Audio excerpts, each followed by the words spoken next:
On Film Riff this week, movie news, movie trailers, and we have reviews for Pressure, In the Gray, Masters of the Universe, Backrooms, and first reaction to Scary Movie. As always, I'm Jake. And I'm Nate. And this is the Film Riff Podcast. What? Are either one of these any good? I don't watch movies. You twins? Nah, we cousins.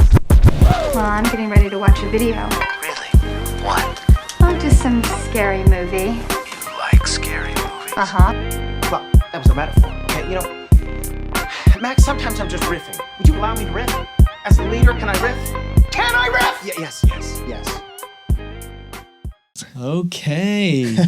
we stayed consistent with the 2-week Yeah, so far. gap. I think that's a little bit easier for us to manage, maybe. Yeah. So we are catching up on a few movies. You saw like 4. I went ham in you May. went ham. I saw 10 movies in May. Yeah, And I've continued this trend in June. I already saw like 2. Yeah, you did a lot better than I did. Yeah. Well, you watched the TV. I do. I have been consistent on the TV. Yeah, I've been like, you know what? I'll go hit the theater. Don't worry. I got the small screen covered. Yeah. I got the AMC stubs list, so I got to put that to work. Yeah. I know. I think every pod, probably the last 6 months, I've said, "Oh, I gotta get on the A-list Stubbs members." I got page 1. Dude, really? Well, I was like, we're gonna go watch. She can't have one, and I don't. I know. That means I have to get one. We went and saw Backrooms, and I was like, okay, we're going to see this in Dolby Cinema. It's like $17 a ticket. I'm like, you're going to see another movie with me before for a month. So I'll just buy you a month subscription at least. Yeah, it goes for 3 months. You got to give them a 3 nut first. Yeah, so I was like, first 3 months. All it takes is like, an IMAX movie and then pays for itself, know? Yeah, honestly. So it's like $30 a month, right? Yeah, because I've been paying for her tickets. Like every time we went, I'm like, man, if I would have Devil Wears Prada 2, all these Obsession, I was like, man, I should have did that a month ago. Mm-hmm. But here we are. So true. Dang, dude. Well, I guess we can jump right into it. We will start out with the movie TV news. Something I'm excited about. Something I actually sent to you. I didn't even know if it was real or not. But I looked it up before the pod, and apparently it is real. We have a new adaptation of one of my favorite movies, Angel Heart, coming from A24, and it'll be on HBO, starring Zac Efron in the role of Mickey Rourke in the original. Oh. Do you know this movie at all? No, I don't know the movie, but I know he's a boxer, right? Or am I completely off? I'm thinking you're thinking of the wrestler. Well, yeah, Mickey. Yeah, Mickey Rourke. Yeah. Is that okay? What's this about? Yeah. So Angel Heart, dude, it's so good. It's older movie from Alan Parker. I'm pretty sure is the director, but Mickey Rourke plays this New York detective, like kind of. It's very noir-esque movie. The name Mickey is just like that's like the most like cliche like noir like. No, the actor's name is Mickey Rourke. Oh really? You don't know who Mickey Rourke is? Dude, he's like super famous. Damn, I'm showing my normie again. Yeah, normie vibes. Yeah. No, but actually, I mean, let me name a more normie movie he's done. Have you seen The Wrestler? Darren Aronofsky's The Wrestler? No, but I know of it. Oh, great movie. Have you seen Iron Man 2? Yeah. Whiplash? No. That's kind of like that's a mainstream cinephile movie.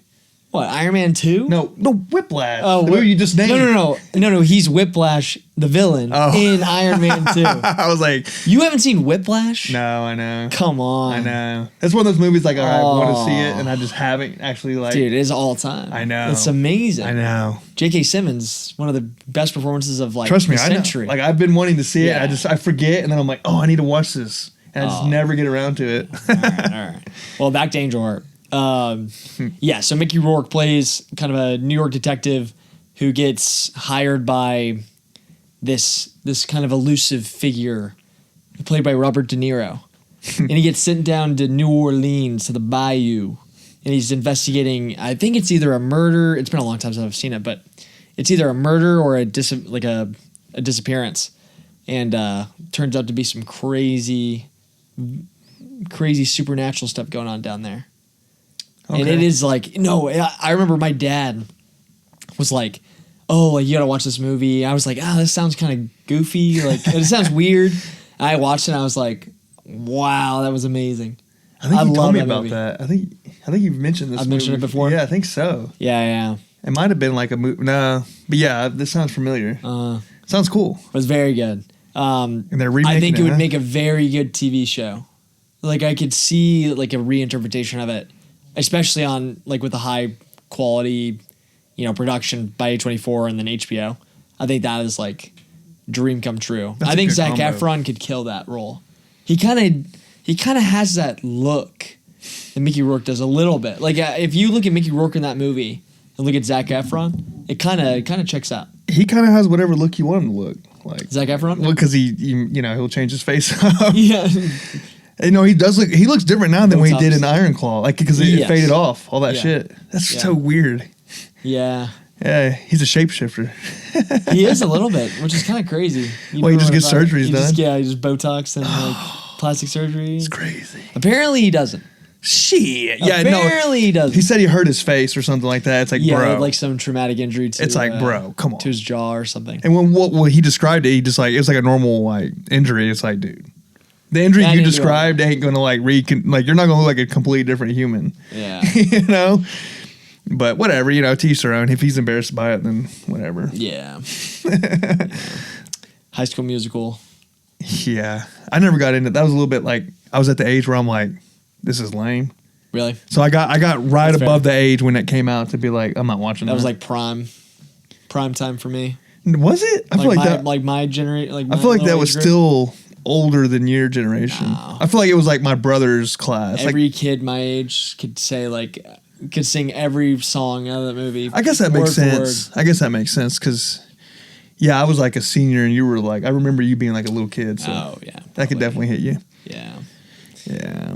Yeah, but he's a great actor. Like not knocking him at all, like how we kind of are right now. But I mean, Iron Claw, fantastic performance. Like definitely could have been Oscar nominated that year. I mean, it was a steep year, but definitely in a different year, probably could have been nominated. Yeah, I'm not shitting on him as acting. I'm just making fun of his. Yeah. He's a shapeshifter. He is a shapeshifter. Kind of looks like a daywalker. Yeah, Daywalker. He's a little bit of a He's daywalker. Blade. Yeah, Blade of Hollywood. keeping it with the horror news, we got an announcement for somebody who I'm kind of a fan of, but probably should not be. Damien Leone's Tortured of the Damned announcement. New movie from the guy who is disgusting, horrible, and created Terrifier. Oh. Yeah, which you have not seen Terrifier. Nah, I don't think I can. Yeah, it's I'm too much of a. it's brutal. puss. I honestly would never even recommend it to anybody. Well, there's definitely there's some people I'm like, oh, you would like this. You would like Terrifier? Yeah. I know You know what I some people mean? like that too. Yeah, Like they're a little good. Like my friend Craighead. yeah. Oh, he would love it. Which he probably does. He's probably seen it. Yeah, he's Yeah, probably he's seen it. probably Yeah, seen yeah. Like I'd recommend that to him. Yeah, dude, my dad is like the biggest horror junkie of all time. And Oh, yeah. and he was like he started I think the second one because I told him to watch it. He started the secing one. He was like I could not even get Really? to the first like scene. He was like, this is too much. I thought he would love it. No, he did not Dang, like it. that's tough. Yeah. Does it look fake at least, or does it look kind of like, oh man? Yeah, I mean, yeah, it looks fake. I mean, it's all very practical. Like that's like Well, I mean, like faking. Like I'm watching this and I'm not like, oh my god, that looks real. Like I can kind of see, like, okay, it's enough where it's fake enough where I can watch it and not like have nightmares. I think that is true, but it's so fucked. It's so fucked It's up still- and gory that yeah. it's so like even though you know it's fake, it's like it's horrible. It's like seeing like when I watch like a CGI dog get ran over or killed in a movie. I'm like, it's a CGI dog, but I'm still like, ah. Yeah, right. Exactly. Yeah, you're like cringing throughout all these movies. Like Superman. yeah. Like the dog looks so fake, but I'm like, I'm still like, he better not touch that dog. Yeah. Yeah. No, for real. No, but these movies are just foul. Like they come from a very mean-spirited, evil place. You know what I mean? So, I think I've gotten into them a little bit just because I love practical effects and like Yeah. watching that on screen like be done that well. I do have an appreciation for it, and I do like slashers and horror and stuff. But watching it is hard for me to not think like I kind of hate this stuff as well. Yeah. Like it's like a love-hate thing. for me personally. Yeah, it's like taboo. Yeah, Maybe it's a taboo thing. Like watching it, like I mean, going to see Terrifier 3 at the movie theater with a group of friends Yeah. was like, I mean, it was a fun experience, but it was also like crazy. And we talked about this before. That movie like killed it in the box office. Oh yeah, I mean, comparative to its budget, yes. Yeah, and it was like beating movies that week that were like supposed to be bigger budgeted movies. Yeah. So Yeah, but who knows? I mean, he's branching out from Terrifier. We'll see what he does, but I can almost guarantee it's just going to be consistent with that just disgusting vibe. So I actually followed the actor on Instagram for a little bit, the Terrifier guy. Oh yeah, It's like they're like normal dudes. He seems a little weird. Yeah, well, like normal as when I said normal, I meant like a David. They're not famous. Yeah. They're just like regular. Like his like wife is like super like obsessed with, or not obsessed, but like like that's my husband. Yes. And it's just cool. Like it's just like damn, they're just like they just happen to hit big with a movie that that low budget horror fame is kind of a different breed of like. Yeah. Of popularity in terms of like the fan base is very specific. And if you like if, these people and like yeah. Like it's a very specific group of people. It's like back in the day wearing an A24 shirt. It's like if you know, like you might like someone might recognize it and be like, nice shirt, Yeah. But most people won't even like, what's that? Mm-hmm. Like what's up with the flowers on the A? Like what does that mean? Yeah. You know what I mean? Yeah. So, but yeah, that's kind of like his stardom is like someone might recognize him. They're like, oh shit, you're the guy. Yeah. You're that guy. But he's not like Kevin Hart where he's going to get talked to every second. No. Yeah. Not at all. Yeah. Yeah. But I have another piece of news that kind of continues with how disturbing Terrifier is. And I think has kind of not influenced Eli Roth. But oh yeah, but Eli Roth has always done a lot of fucked up shit. But Eli Roth's new movie, The Ice Cream Man. We got a full length trailer. We got a teaser a while back that I remember I sent you, and then this full length trailer came, and wow, I like it. I like it too. But this looks pretty wild. Yeah, killer children possessed by evil ice cream. Murdering adults. Yeah. What a wild concept. Yeah, I know. I did not like this trailer. I mean, you didn't like it? I like the concept. Yeah, like I will probably see this movie. But I didn't like the trailer. Really? Because the trailer showed so many kills. Like I actually watched half of the trailer and then turned it off. Yeah, I'll be honest, I don't remember like what I just remember like someone's head getting cut off by a girl. Yeah, no, I know what you're talking about, but like, it was like it showed like 5 kills, and it wasn't even halfway through the trailer. And I was like, I'm turning this off because this is way too much. Like you should never reveal that much, especially your kills. That's how when I you're felt. a slasher movie. That's why you go. Yeah, I know. Maybe he's like, dude, this is nothing. I guess, yeah, maybe. I had that's how I felt about that cyber hacker trailer that we watched. Which one? The one that came out this week? Yeah. Like, it looked just like Watch Dogs. Have you ever played that game, Watch Dogs? Yeah. It's like identical to that. Yeah, kinda. I love Watch Dogs. That like gave away like every act. Like I knew in the act, oh, this is second act, this trailer. Yeah. And the third act, or the other trailer was like, oh, this is definitely the third act. Yeah. I was like, I actually have that trailer on the schedule as well, so we'll talk about that. We'll talk about that one a little bit more as well. my bad. But no. But I see what you're saying. Like, yeah. But yeah, it's like these trailers are revealing way too much, and I mean that's been a common issue for a while. It's almost like an art to make a perfect trailer nowadays. Yeah.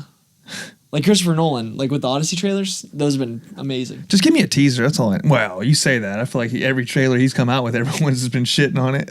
Yeah, I'm probably the only one that's like the Odyssey trailers. If you're bitching about the Odyssey trailers, fuck you. I just give me a teaser. That's all I need. Yeah, like a teaser's enough. Yeah, 2 teasers. 2 teasers.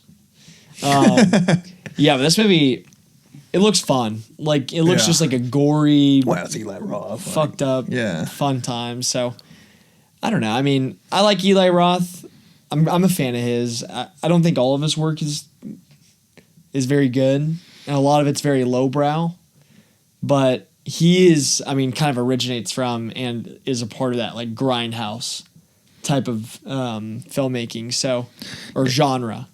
So And he's like really like boys with like Tarantino, right? Yeah. Which is like weird. Yeah, they're really Figured good he friends. would have some of his like directing skills or something. I don't know. Like I don't think he's a bad director. I just think his style of direction is very specific True. and niche. yeah. To where it's like he's never tried to really direct anything outside of that. Didn't Tarantino like kind of do some grindhouse shit? Well, he did Death Proof, which is a That yeah. But there was something else I thought he was a part of as well.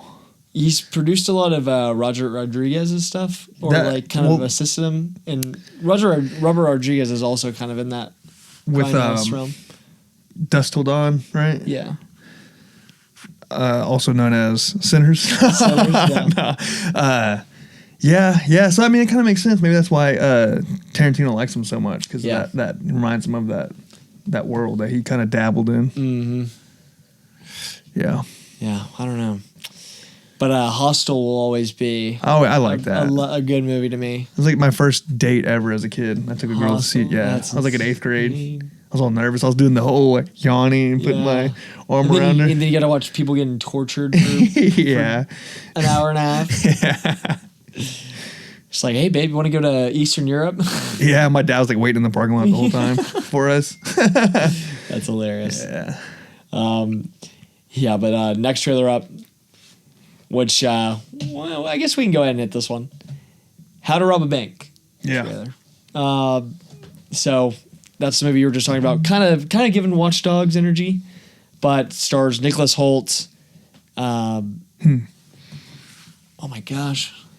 He's been on a tear Pete lately. Davidson. Oh, yeah. Yeah, he's in it. It's also got Zoe Kravitz and John C. Reilly. Plays, I think, like the lead detective, which I'm like the biggest John C. Reilly fan ever.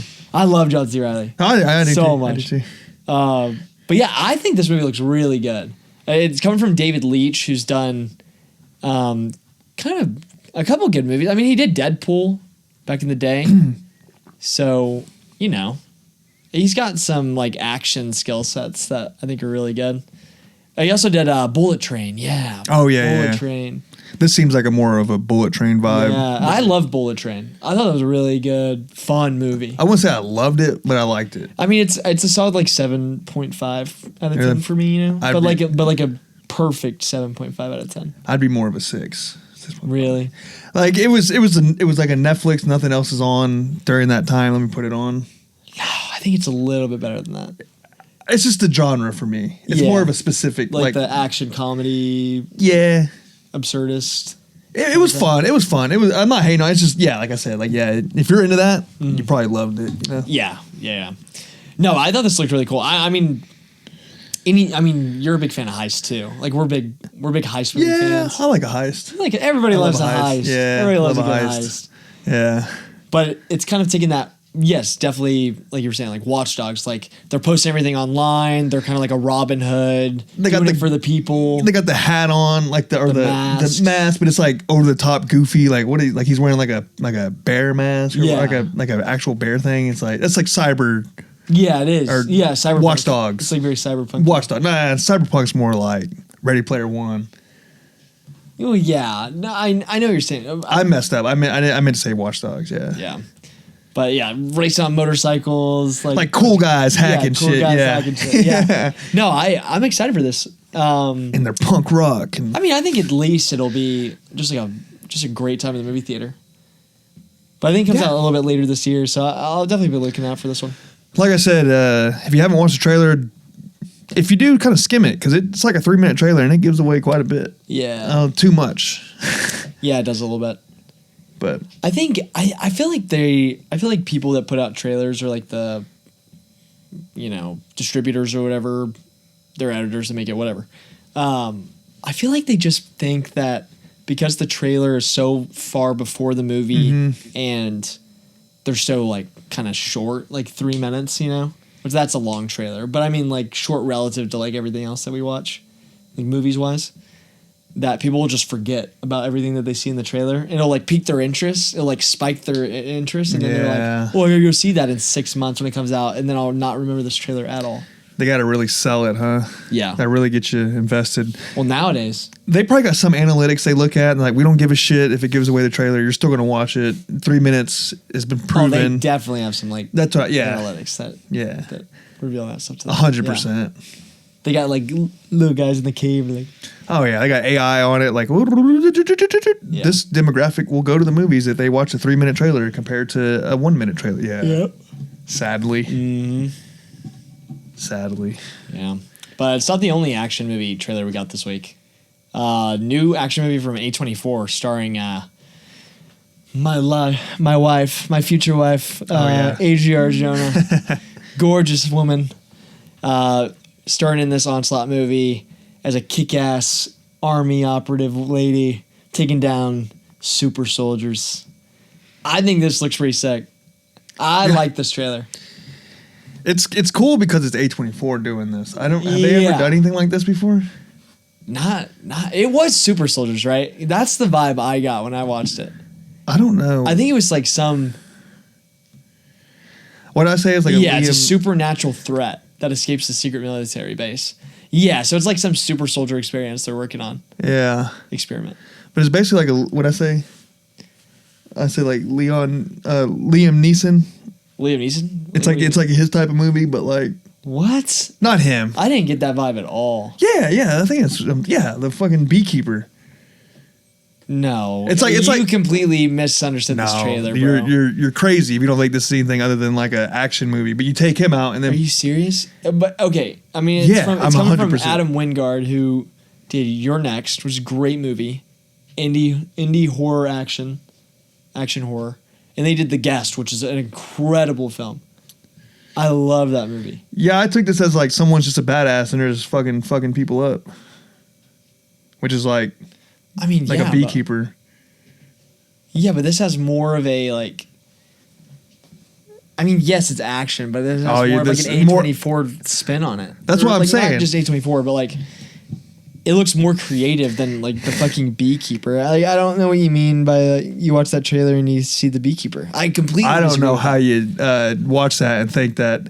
Okay, obviously it's going to be beekeeper. That's like the bottom of the barrel. Like I'm just naming a movie that he's in. Jason Statham, like that's what I meant. Yeah, dude. Yeah, I did not get that vibe from this trailer at all. I mean, that's all way cooler. Okay, it can be better than that. I'm just saying it's that same concept of like it's going to be a bunch of crazy goofy shit, and then we're going to have one person who's a kick-ass badass. It didn't look goofy at all. It was not funny. You just super soldiers. And a girl. Okay, yeah, it's some supernatural like and monster that's like that's not goofy. Some old army operative that they turned into this crazy freak, and now he's he's just mowing people down, killing everybody. I swear to God, that's like an 8th grader, like a fucking. He come up with a cool movie. All right, there's gonna be like this super freak thing. It's gonna kick ass, and they're gonna got this guy. He's gonna come in and just fucking That's what there's nothing wrong with that. It can still be a good movie. I'm just saying it sounds like your typical crazy goofy shit. What if I wish that some girl loved me and then she got really obsessed with me and then she tried to kill me? Yeah, that's fucking. I didn't say it. That's like every movie. No, super mutant soldiers, and then one person fucking them up. And a chick on top of that. The army shit was very corny. Like I'm supposed to be like, oh, she was in the army. She's a badass. You know? Damn, bro. I don't know. I disagree. I disagree with the take on the trailer, but you're not. I'm hearing. It's not clocking to you. I'm hearing you. I just disagree with what you're saying. I'm saying that it could still be goofy as hell, but still be a good movie. Yeah. You're like, no, it's not goofy. But it's great and a good. I'm not getting goofy vibes from this movie. Like I didn't watch that trailer and I was like, oh, this is gonna be a corny. I didn't say corny. Movie. I said goofy. There's a difference in corny. Corny is like Master of the Universe. Yeah, yes. This is like goofy. It's just silly, but you can still be fun. It's like, all right, we got a person that's like just. Okay, yes, I see. Okay. It's like camp. It's over the top. It's crazy. It's silly. It's like it's like John Wick, right? Okay. Yes. Yeah. That's what I'm saying. All right. All right. It's silly. Sure. But it can still be fun movie. Sure. And the fact that A24 is dabbling with a movie that's like this type of like I said, a Taken type of movie, like where a guy's like, "You took my daughter, I'm gonna fucking find you." Dude, that's what I'm. Okay, that's where you're losing me. It's like your like comparisons are losing me. There's a lot of people that would say that's a great movie. The Beekeeper and Taken are not movies that I would think of when I think about this movie. Okay, one person. But I understand what you're saying now. Okay, John Wick. Yeah, that's fair. That's the same type of movie. No, it's not. It's different. One can suck ass and one can be really good. I know when I think of Beekeeper, I think of like Fast and Furious. Like I think of like just bullshit like that. Well, you're thinking of the quality of the movie. I'm talking of like the genre of the movie.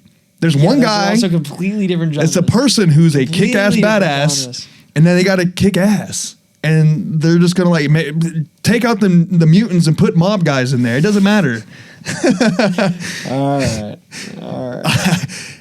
I'm trying to Justin Bieber. Like, it's not clocking to you. It's just not. It's not clocking to you. Yeah. You don't understand. Yeah, dude. Let down the wall, dude. All right. No, but I think leave a comment if you're understanding what my boy's talking about. Yeah, I'm not shitting on it. I'm just saying that's the genre. It's like a Taken and John Wick and Beekeeper. Okay. Got it. Moving on. Final trailer. Keeping it consistent with A24. New movie starring Robert Pattinson playing TV legend, Chris Hansen. It's called Primetime. This movie was announced a while back ago, but it was rumored initially to not be about Chris Hansen, but it was kind of like loosely like based on him. Which I thought would have been better. Yeah, maybe a little bit. Because now they got to kind of follow a script, or like I know it's not going to get too off the wall because this movie gave me like artsy. It's still going to be great. Indie, like kind of taking an alternate spin on it a little bit. Because if it's like a true biopic, then it can't go. But it's not a I don't think it's like a true biopic. Man, but it's Chris Hansen, and like they said his name. Like it's just like damn. Yeah, but it's like I'm trying to think of a good example because there's been several like biopics that came out that. All of them are a little. Or it's like this Anthony Bourdain biopic that's coming out soon. I think that's gonna be. It's like a little pocket of their life, but it's not a biopic traditionally, like what I would expect a biopic to be. No, I got what you're saying. It's not like a Bohemian Rhapsody or something. Yeah, no. This is like No, for sure. It's going to be like a better. It's not going to be like a tropey one. No, yeah. But if it's, I guess what I'm saying is like, it ain't going to get too weird. Like he's not going to like cut someone's head off. It's not going to be some shocking shit. It's like, well, they can't go. Chris Hansen wouldn't be like, well, I didn't fucking murder somebody. You know what I mean? Yeah. There's not going to be like, I know the waters aren't going to get too crazy with this. Yeah. But it's still going to be good. It's just different than what I thought it was going to be. I'm excited for this. I am too. It's on my most anticipated. Yeah. I just can't like imagine like the recreation of like Chris Hansen coming in. It's like, oh, you're here to meet an 11-year-old boy, huh? Yeah. He's like, take a seat. Take a seat here. He's like, how about you have a seat? Let's get into this. How about you have a seat? Are you a monster? Yeah. Yeah. Like, what are you doing It's here? going to be so like skin crawling, like uncomfortable. Like as a movie theater experience, I can see this movie being like just cringe inducing. He's kind of a piece of shit, Chris Hansen. Really? Why? A lot of people's been saying it. He's not like a pedophile. I know that's what everyone thinks. Yeah. But he's just like a scumbag. Like I've heard Theo say it, and I've heard like other people like say the same thing. Like for example, Theo had him on his podcast, and then he was like, he would lie about shit and just like run up like a credit. He's like, oh, I need, can you book me a room? And he's like, oh, the room didn't work. And then, so he had to like pay more for another hotel when in reality he was just saying that so he'd get like a better room. And then he would like run up like the room service, doing tacky shit like that. And like he would run up bills and like never pay them and shit like that. Just borrow money from people and like never pay them back. Just shitty stuff like that. That's crazy. Yeah, look into it if you're listening. Like Chris Hansen, he's kind of like, he's known to be like kind of like a guy. He's just kind of like. Yeah, I would not imagine that. Like he might steal some money from you or something. Like just some dirtbag. Like go in my fridge right now and just eat something. I'm like, did you just go in my fridge? Like, no, it wasn't me. And then like leave.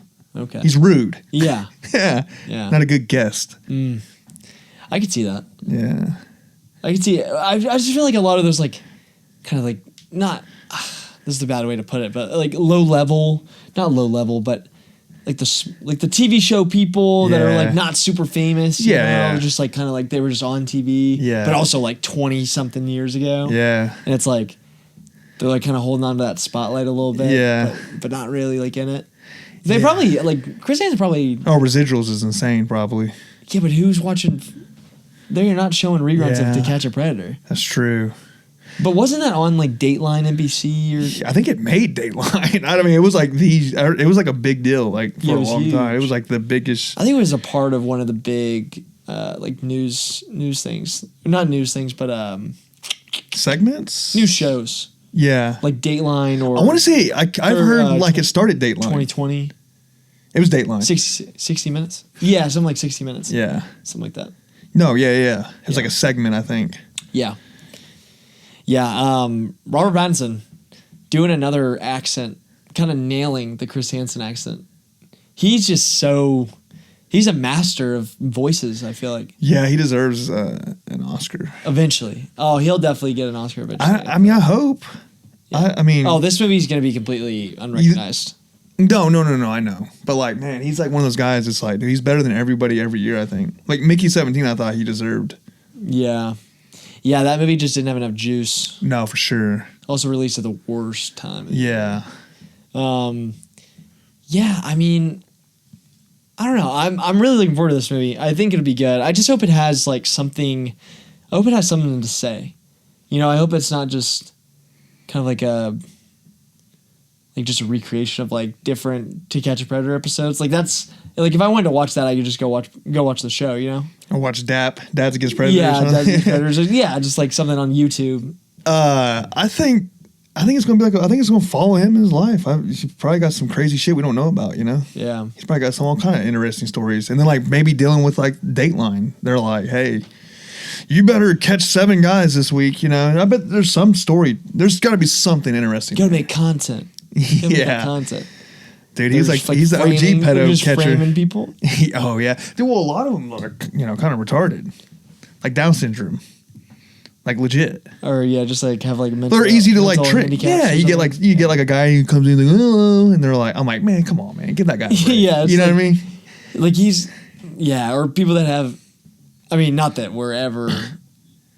Probably not pedophilia, but sometimes you see those people and you're like, they need more help than just like getting beat the fuck up by some cops and going to prison. You know, it's like. Well, I don't think any of these pedophiles ever really get in trouble. Honestly, it's crazy. That's why the Dads Against Predator guys just beat the shit out of them now. Yeah, because nothing happens. Nothing ever happens. Yeah, it's crazy. I know. I actually know. I mean, I won't mention a single name on this podcast, but I actually know somebody whose brother got like swatted for that stuff, and his. Well, when you say swatted. No, like legitimately. Like well, swatted means someone called the SWAT on you. Yeah. Like faked it though. No, that's not SWAT. That's swatted. That's doxing. No, it's swatted. Trust me. Swatted. Like if I'm playing Call of Duty and I hack your IP address, or if you're streaming live, it's called swatting. When I use like your phone number and I'm like, oh yeah, I'm in the basement. I got my mom in here. I'm gonna blow her brains off. He's got a bomb. Yeah. And then, or like, I'm in the basement with my grandma right now. I'm about to shoot her in the head and then hang up. Yeah. The fucking SWAT team shows up and you're just like playing Call of Duty and they're like kicking in your door. That's called getting swatted. Yeah. That's wild. So I just wanted to make sure. No, not swatted like that. No. But the SWAT busted in like a SWAT team. Okay. Damn. Yeah, isn't that fucking crazy? It's so many people out there like that. Oh, I know a couple that are like I don't know them, but like they're from my town. Know of them? Yeah. Oh, it's just crazy. Yeah. I don't know. That's why it's like the whole topic is so like taboo and it's like scary to like even get close to that. So this movie's like kind of a little bit braver than I think a lot of other movies are in tackling a subject matter like for this. You know, yeah, A24 project for sure. Yeah. Yeah, but drama. I hope it's good. Drama was kind of like that too. A little bit. And that was the Robert Pattinson. Yeah, but they handled that so well. I don't feel like this movie will handle it as much with comedy. No, I think this movie will I don't be get that way vibe at more all. serious. Yeah. Yeah. Yeah. It might not laugh at all. Yeah. Yeah. Yeah, honestly. Yeah. But yeah, that's one to look out for. Yeah, definitely. There's not a date though, unfortunately. Not yet. But I guess we can get into our reviews. That's the last of the news I had on the schedule today. But I'll just cover Euphoria Season 3 finale really quick. I know you haven't seen it, so this will be non-spoiler, I guess, since this guy's fucking won't catch up on the TV. I had to choose the I know, which I regretted after watching a couple of these movies. Yeah. I should have watched Sydney Sweeney. Yeah, but for anybody that's on the fence about watching the season or has yet to finish the season, or someone like you, it's hard for me not to recommend this final season. This is on the internet. I won't get into the reasons why, but this is confirmed to be the final season of Euphoria. I saw that. And it goes out like that. And I'll say this. I think the final episode is very good. I think the way it ends is... I think this entire season is a completely different show. It's not Euphoria.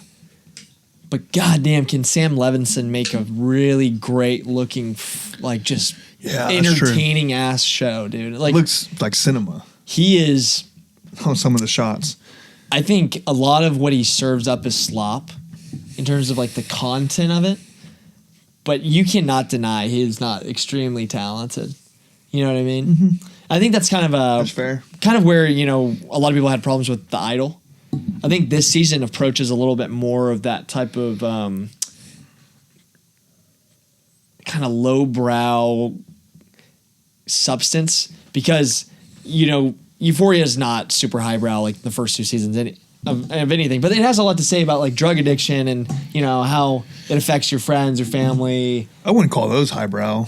No, that's what I First said. two. That's what I said. I said it's Okay. not particularly highbrow. I got But you. it's but it's got a very distinct vision and story and place in the zeitgeist, But this is like, it wants to be a Western. It wants to be an extenuation of like that high school drama that you watched the first two seasons with like all these characters. Like a And you're- cartel type of vibe. Cartel type of vibe, drug. Yeah. It's like, it's just a huge mess. But I could not look away because every week I looked forward to watching another episode of the wonder show. why. No, it's Sydney Sweeney. Come on. No, I think her stuff specifically, I did not connect with in terms. Not that. Like It could be worse though. She could be like, She could ugly. be. She could be ugly. And, No. No, but like her storyline just didn't make.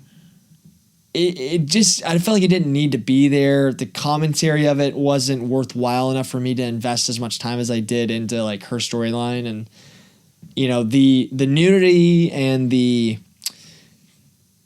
like all the stuff that she's going through with the OnlyFans is very like, it's very gratuitous to a point where it feels very objectifying, and it's like different because I think in the first two seasons of Euphoria, like, the nudity is kind of more like shocking sometimes, because they are in high school and it's very like shock value. Like it is kind of gross as well. But it's like they're just having like normal sex, whereas this, it almost seems like they're humiliating. Yes, it feels like a humiliation ritual for her. It's because we know Sydney Sweeney now. She's like more of a household name. So seeing her like in some shit like this, you're like, what are they? Yeah, it's just weird. Yeah, I like her response though. Yeah, what'd she say? I don't know. She like, it was like after like the wrap up like of the show and like photos, and like her caption just said, "It's called acting." That's funny. I know. That's very funny. You know what's funny? No, she's great. I mean, saw you she's liked great it. You just like you I just, you didn't even read the shit. Sydney Sweeney. No, yeah, but I mean, she's great in the show. Like I feel like her acting is the best in these 3 seasons of television than anything else I've seen her in. No, that's not hard to. It's not. Yes, it's not that high of a bar. Yeah. But yeah, it's like for Nate Jacobs too, like Jacob Lordy. Like it felt kind of the same way. Like it's a humiliation ritual for the character, for all the stuff that he goes throughout the season. Yeah, And I heard some crazy shit. Jules isn't really in it much, and when she does show up, she's just there to shit on Rue and. That sucks, man, because she's like the main person. I feel like in Euphoria. Yeah, I mean her and Rue. Yeah, Jules and Rue are 2 main. Yeah. So yeah, her absence is felt. That sucks. you know, obviously this whole season went through a crazy different trajectory because of, you know, Angus Cloud dying and Nate's dad. Yeah, I was about to say just Nate's dad. No, Nate's dad. But that's what we were saying before before we started recording. Is like, man, that's really tough to like write this when your main guy, who clearly the show was really like hyping up to be like a big guy, a big character, yeah, who just dies in real life, and then Eric Dane, yeah. he's dying in the middle of it. Like, the middle of filming. Like it's like this is like you have to put beer in front of him on scenes to make it look like his character's just drunk instead of slurring. Yeah, so it's like that's tough to write. How do you write around all of that, and then. You know, I mean, the star, like all of the actors have been on such an insane trajectory. Like, like every actor from the show is exploded. Huge. At first, it was just kind of like, and it's not even like every single one of them. It was just like Zendaya. It was like, okay, Zendaya. We kind of knew that because I think she was in Spider-Man first. Yeah. So we already knew her, but like, dude, everyone now. Every single one. Even Austin Abrams, who's going to be the star of the new Resident Evil movie. He's huge. Who's that? He was in Euphoria. He plays Katz, the bigger girl, the plus. Yeah, well, she's kind of like starting to have a career too. Yes, she's in a lot of movies more recently. That found footage one that came out. Yes, and then she was in a rom-com recently with. It's a coming to age movie. Coming to the age movie. Yeah, I was going to give it a chance, but I was like, Gen Z coming to age. I don't care. Yeah. It's like you're still coming to age. What the fuck are you talking about? Exactly. No. Yeah, but all that aside. This final episode did something that it kind of shocked me. The way that they ended it was very shocking and surprised me. I thought it was very bold. I think it has a lot to say in how society like treats addicts. I won't get into any more specifics, but you know, I thought it was very touching. Like there's kind of this more sympathetic viewpoint that gets kind of shown in this last episode that I think like kind of was missing from the rest of the season in terms of like, you know, the shift that they're going toward. But it all kind of wraps up in a little bit in a bow that has a very like emotional ending. Like at the very final scene, it's like very emotional. It kind of diverts after this main event that happens in the finale into kind of just a full-blown Tarantino-esque action thing. And it's so compelling. Like, it's so sick. But the whole time you're watching it, you're like, what am I watching? Like, you know what I mean? Like, it's so out there and, like, where are we? Where are we going? What even is this show anymore? Yeah. But it's so well done that it's hard to really sit here and criticize it and pick it apart and destroy it. But... yeah, I think the show just got a little bit lost in the sauce. The performances are all fantastic. It doesn't end, I think, how everybody wants it to end. But I do think people are responding to it well because I think there is kind of that layer of like that sympathy towards the character of Rue and like the sympathy towards the addiction storyline that they've kind of set up throughout the series, even if it's disjointed. Like it's still present and it's still there. Yeah, that's a good review. Yeah. I mean, I think that's like the most fair review I've seen. It's either people, honestly, like if you go on Twitter, it's just people shitting on it. Yeah. That's like everything that's hyped up. Yeah. You know what I mean? Yeah. And that's where I've seen all the Odyssey hate. That's where I see like everything. I'm like, dude, come on, man. Yeah. Yeah. Like I definitely enjoyed the ending. Like I think after season 2, like even at the start of this third season, like watching that first episode, you knew you weren't watching the same show. You know, it's like you knew even from all the behind the scenes stuff that came out that, you know, Sam Levinson is going off the deep end, or not off the deep end, but like just going far out there. The actors aren't as excited to come back to this show because, you know, they have so many other great opportunities now. And as a fan, it's like, dude, it's been like, so long. Well, it's been 4 years. What was his name? Angus? What was his name in the show? Damn. God, I almost said Costco. Just now. It was like Cusco? a name. If you said it, I'd be like, oh, damn, you're close. Fez. It's Fez. Fez. Yeah. Dude, like Fez was from Emperor's New Groove. Cusco. Yeah, Fez. him, I mean, as a fan, it's like, dude, his character was like, everyone loved Fez. Like, Fez was like the guy. It's like, dude, like, next season's going to be insane. And then, like, you're like, fuck, dude, I don't really even, like, finish this shit. So They honor him throughout the season.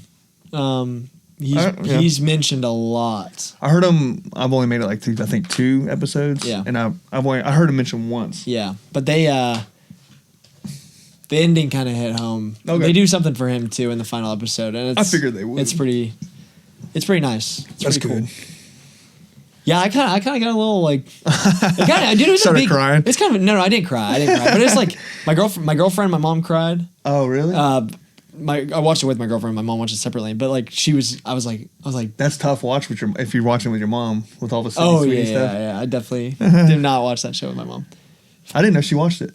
Yeah. Okay. I remember when the show started when I was in high school. Damn, you were in high school when that came out? Oh, yeah. That's crazy. No, it came out my junior year of high school. That's hilarious. Dude. God, you're so young. That's stupid, dude. Yeah, I know. But I remember when the show started, I went to watch it with my mom, and we watched the first episode. In that first episode, there's that sex scene with Jules and Nate's dad. Yeah. And my mom instantly paused it right when that came on, and she was like, We're not gonna be able to watch the show yet. That's hilarious. Yeah. That's funny. Yeah. She's like, no fucking way. No fucking way. Yeah. But that's it. That's all I got for Euphoria season 3. Alrighty, now we got some movies, huh? Yeah. We'll do I'll be quick. Yeah, we'll do quick reviews for Pressure, In the Gray, and Masters of the Universe. Because I probably won't be able to get around to seeing Masters of the Universe. But do you want me to spoil anything in these movies? I figured you don't care, but these first 3, no. Okay. Go ahead. All you. All right. Do Cue you up. Yeah. I'll cue you up. What Don't do worry. you want to start with? Pressure? Yeah, we'll start with Pressure. Okay. I already got it ready here. But Pressure is a historical drama about the tense 72 hours before D-Day, focused on General Dwight D. Eisenhower, played by Brendan Fraser, and meteorologist Captain James Stagg, played by Andrew Scott, as they decide whether to launch the invasion amidst a dangerous storm. And I'll cue you over to the meteorology guy over there. So spoiler free. Let's just say this. I don't like a crowd, right? Yeah. So I'm like, no one's probably heard of this movie. Blah blah blah. I pick like a matinee time to go. I go in. I do it online or through the app. There's like no one on there. There's like 6. I pick like the middle spot. I go in. I've got my ticket like 10 minutes before the movie started. Yeah. So I get there. I walk in because I know like when the trailers are over, right? Yeah. I walk in. I swear to God, I look at the crowd. It looked like a fucking packed nursing home. I was like, no. It's like all the kids. And old people are the hardest to watch for you. Dude. They don't care. They got the care. ticket. Like I figured they showed up there and like bought the ticket. There's an old man sitting right next to me where I'm going to be sitting. I'm like, fuck, Yeah. It's like as a couple, but everyone there is just like old and white. Like it's like the opposite of Spike Lee's last movie. Yeah. It's like the opposite of like, you know what I mean? Old white people. Yeah. It was like old black people for that one. This one was old white people. Yeah. Yeah. So I walk in, I'm like, all right, whatever. So I sit down and the old man, he mumbles something. I don't think he said anything like mean or like he was mad. I think he was like, oh, and then he gets up and goes around his wife and sits on the other side. So like, I don't know if that was like his seat. Yeah. He just probably was like, oh, I'm going to sit here. No one showed up, It's closer to the middle. But when I showed up, like our elbows are touching. And he just gets up and like moves over. I was like, all right, that's cool. Yeah, fuck you, buddy. So I will say the crowd was actually not bad. There were some scenes where the old lady next to me like wanted to be the star like in the theater. She was like, she would try to guess what the guy was going to say. Like he was like, there's a storm coming. He's like, and then Eisenhower's like, when's it going to be here? And then she goes, it's already here. She said that out loud. Oh, dude, and then It's already here. And then the meteorologist goes, soon. Like she doesn't even guess it right. That happened. She's close. That happened 3 times. Yeah. She was so off every time. Like there was another one. This is funny because I'm like laughing at this point. She goes, the actress in the movie is like, how confident are you in your forecast? And he's like, she goes, I'm confident. And then he goes, you can't be too confident with weather. I'm like, lady, you're like over 2 right now. Stop it. And so other than that, the crowd was like pretty good. Yeah. But okay, so I just had to. I thought that was funny. Like, that's funny. So the movie, I had no idea like the weather was such like a big deal with D-Day. Yeah. I had no idea, and like this movie did a really good job of like you it's history, like, right, you know, like D-Day. Yeah. You might not know like the very you know like it happens. It's one of the most important days in history. Yeah, right? And you know the outcome and all this, but the movie does a great job of like, oh, what's going to happen? Are they going to do it? You know, they do a fantastic job of keeping you on your toes. Like I kind of was like, damn, when did it happen? Did they cancel it? You know, like I don't really know. So the movie's basically like a meteorologist. They hire Churchill. Yes. You don't see him, but like he's mentioned in it. Eisenhower, which is Fraser's character, is like, he told me he's the best, so I'm gonna get him. He's like from like somewhere in Europe, right? Yeah. And they have a American meteorologist who's been like spot on with like another part of the world, like in Africa and shit. Like he's gotten all these forecasts right. Yeah. So they kind of butt heads. They have opposite forecasts, and he's like the antagonist of the movie. And that's you know, they're like, do we trust this guy who's like, this is bullcrap? He uses what's called analogs. Like in meteorology world, that's like you use like other dates and look at their weather patterns and kind of like compare it to what you have. Yeah. That's like an analog. And that's what he's all about, which is kind of funny. It's like, that is kind of shitty. Yeah. And it's he's like a less accurate. Yeah. So I don't know about back then in those times if that was like, you know. All they had, really. But now it's like, it'd be silly if someone was using that. But like, and he's using like real data and stuff, and they just, you know. So they're clashing. They're like, some people are saying, oh, like we got to call off D-Day, and then Andrew Scott's character is like, we have to do this. Well, he's like, no, the data. Well, there's the conflict in the movie is like they want D-Day, like it's got to happen. Yeah. And they got some generals like, well, if we don't do this, like we're going to be speaking German, like we have to do it. They're going to know, like it's like.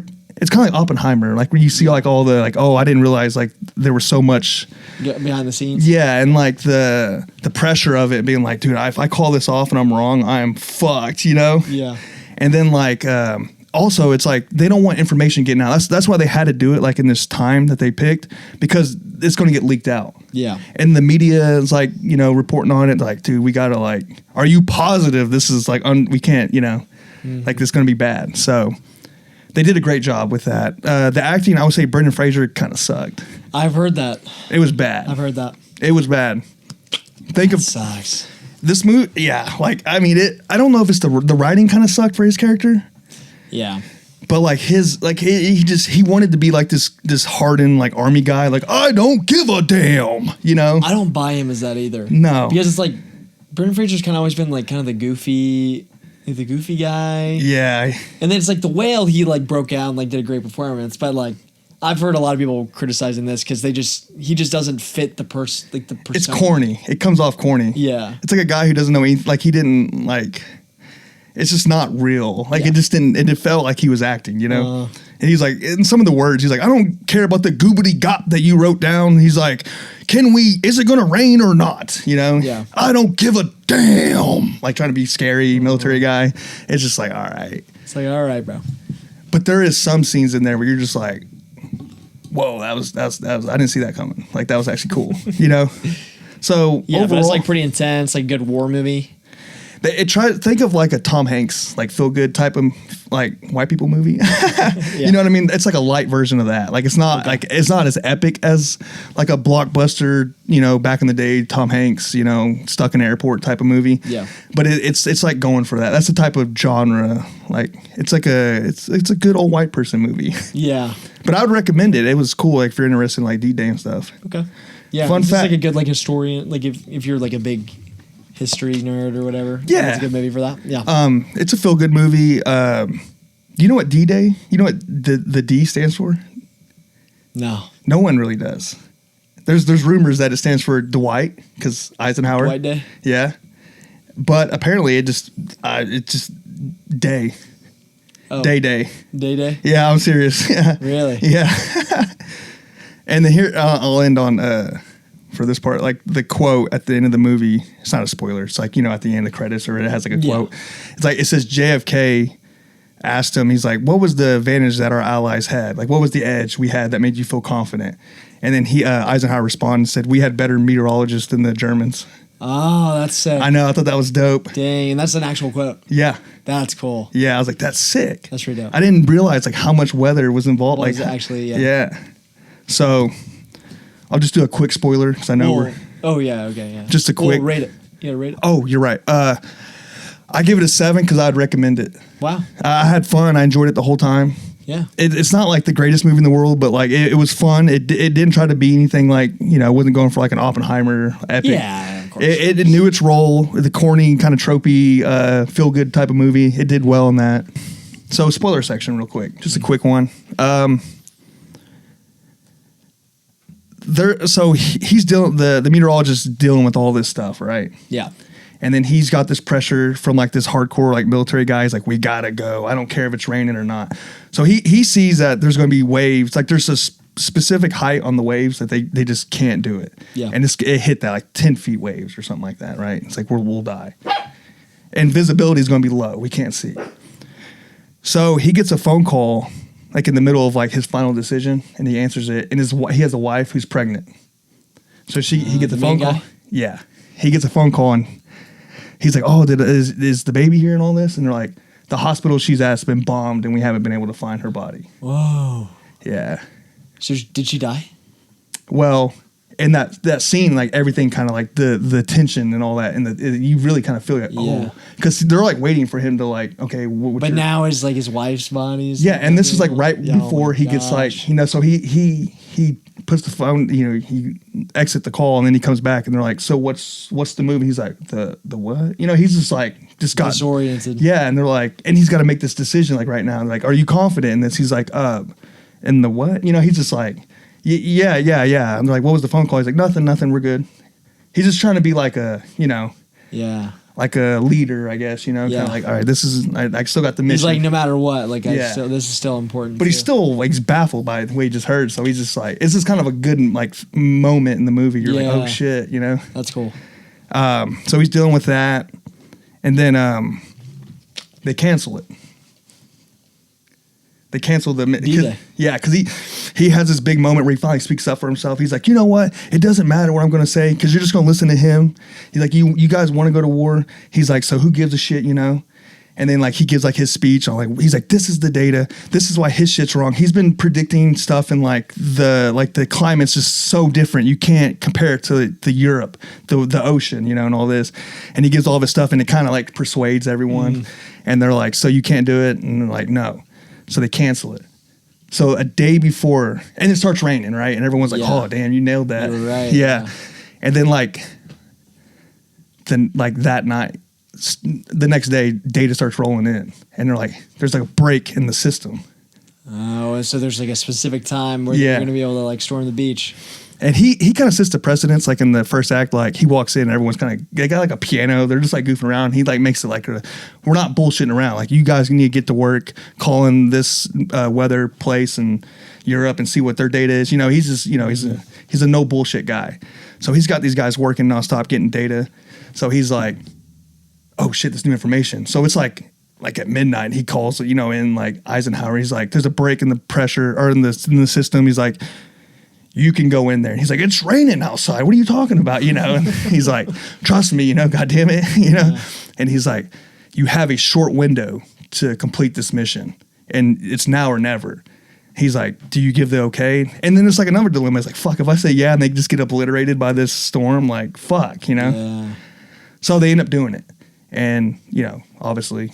Wow. But it's like cool. Like they're listening in. And they do a good job of showing like what women, like their role in the movie. Yeah. Like there's a bunch of them like taking the calls and be like, okay, we got comms up. And it's like all this connecting stuff. the phone calls. Yeah. Yeah. And then you get like nothing for like a long time. And then finally like, we're in, we're attacking, we're taking casualties and all this. And it shows like the fight scenes and it's pretty cool. Wow. Yeah. That's dope. Yeah. So it was a good movie. Fun time. People clapped. Yeah. All the geezers. It's definitely. Yeah.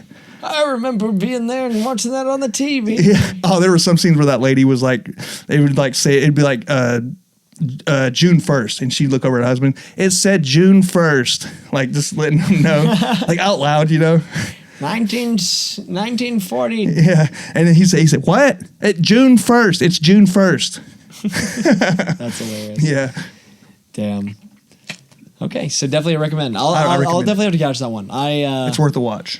I honestly, when I saw the trailer, I didn't think it looked that interesting, and I thought it was going to be kind of goofy. But then the reviews rolled in, and I was like, okay, maybe this movie is one that I need to catch. I was telling you, dude, it actually surprised me. I like the angle of it. Yeah, it's like very Oppenheimer vibes. Like, it's like taking an alternate view. Of like something you didn't really realize. Yeah. Yeah, that's kind of the best thing you do in a historical like movie. Like give an interesting perspective on something that everybody knows about. That we've seen a million times. Yeah. Yeah. Yeah, that's cool. All right. Well, we'll move into the Gray. In the Gray. In the Gray. New movie from cinema icon Guy Ritchie. Just kidding. It is a new action thriller starring Henry Cavill, Jake Gyllenhaal, and Isaac Gonzalez about a covert team of operatives trying to recover a stolen billion-dollar fortune from a ruthless despot. So this is, I'll be honest, I'll just do a spoiler. It's going to be spoilers on this. It's not like, there's nothing, I'm going to spoil it. So if you really want to watch this, like, fast forward. It was bad. I'll just say. Yeah, I've heard that. I haven't seen a single good review on this movie, really. It's like this movie, it moves so goddamn fast too. I'm telling you, it's so hard to keep up with anything. This movie kind of doesn't the Guy breathe. Ritchie style, though. It doesn't breathe at all. I'm like, what is happening? Because it's just so quick. And they're talking so fast. And they'll have like a checklist. Like he'll walk up and like, okay, we need 4 duffel bags. And they'll like write it out like on the top. And it's say 4 duffel bag. And I'm trying to read it, but he's talking fast. And it's just like 5 seconds of like, oh, what'd that say, you know? It's just saying what he's, you know, we need 2 gasoline tanks. We need this, we need that, and it's like, and it just, you're like, God damn. And then the next thing they're fucking driving all fast and like, whoa. Where are we? Yeah. It's okay, dude. You're just too small brain for the for Guy Ritchie. Yeah. It starts off, the first act kind of like builds up like they're trying to build this mission out where they're like in, God, I should know. They're somewhere in like South America, I'm assuming. Okay. And then like, so they're like rehearsing. Like they're trying to get their timing down. Damn it, Tina. Tina, come here. Tina, come here. She's trying to get on the mic. God. So they're trying to get like the timing down. So they show them like practicing, and they're doing all this like in his backyard. I'm like, how are they able to like do all this stuff? And it's just like, it's silly, right? And they got the hot guy clothes on, and they're just like hiking through the forest, and they're not breaking a sweat. They got like vacation clothes on, you know, and they look fine. Yeah. It's just silly.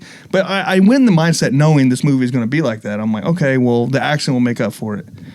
It's like in the middle of the movie, they finally shoot somebody, and it's like 10 seconds worth of like a shootout. Yeah. And it's so like lame.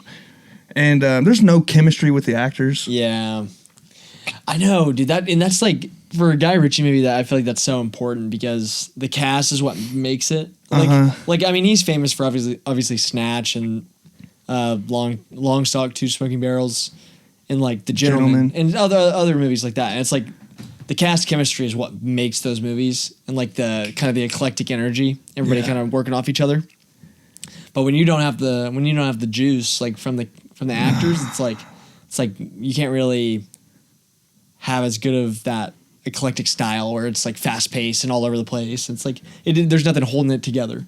No, and it's like there's like no character development really, so you don't really care about anybody. Exactly. And the villain's like such like a tropey, like just well, like a cartel type of guy. Like he's smoking a cigar by his pool, and he's like, "What are they doing? They're dismantling my business, you know." Yeah, they're trying to fuck up my money. And they're speaking English, and I'm like, they're like, he's talking to like his people. It's like in reality, there'd be like some accent, or you know, it's just kind of funny. Like they're all speaking English. Yeah, like, yeah. But they're basically like these.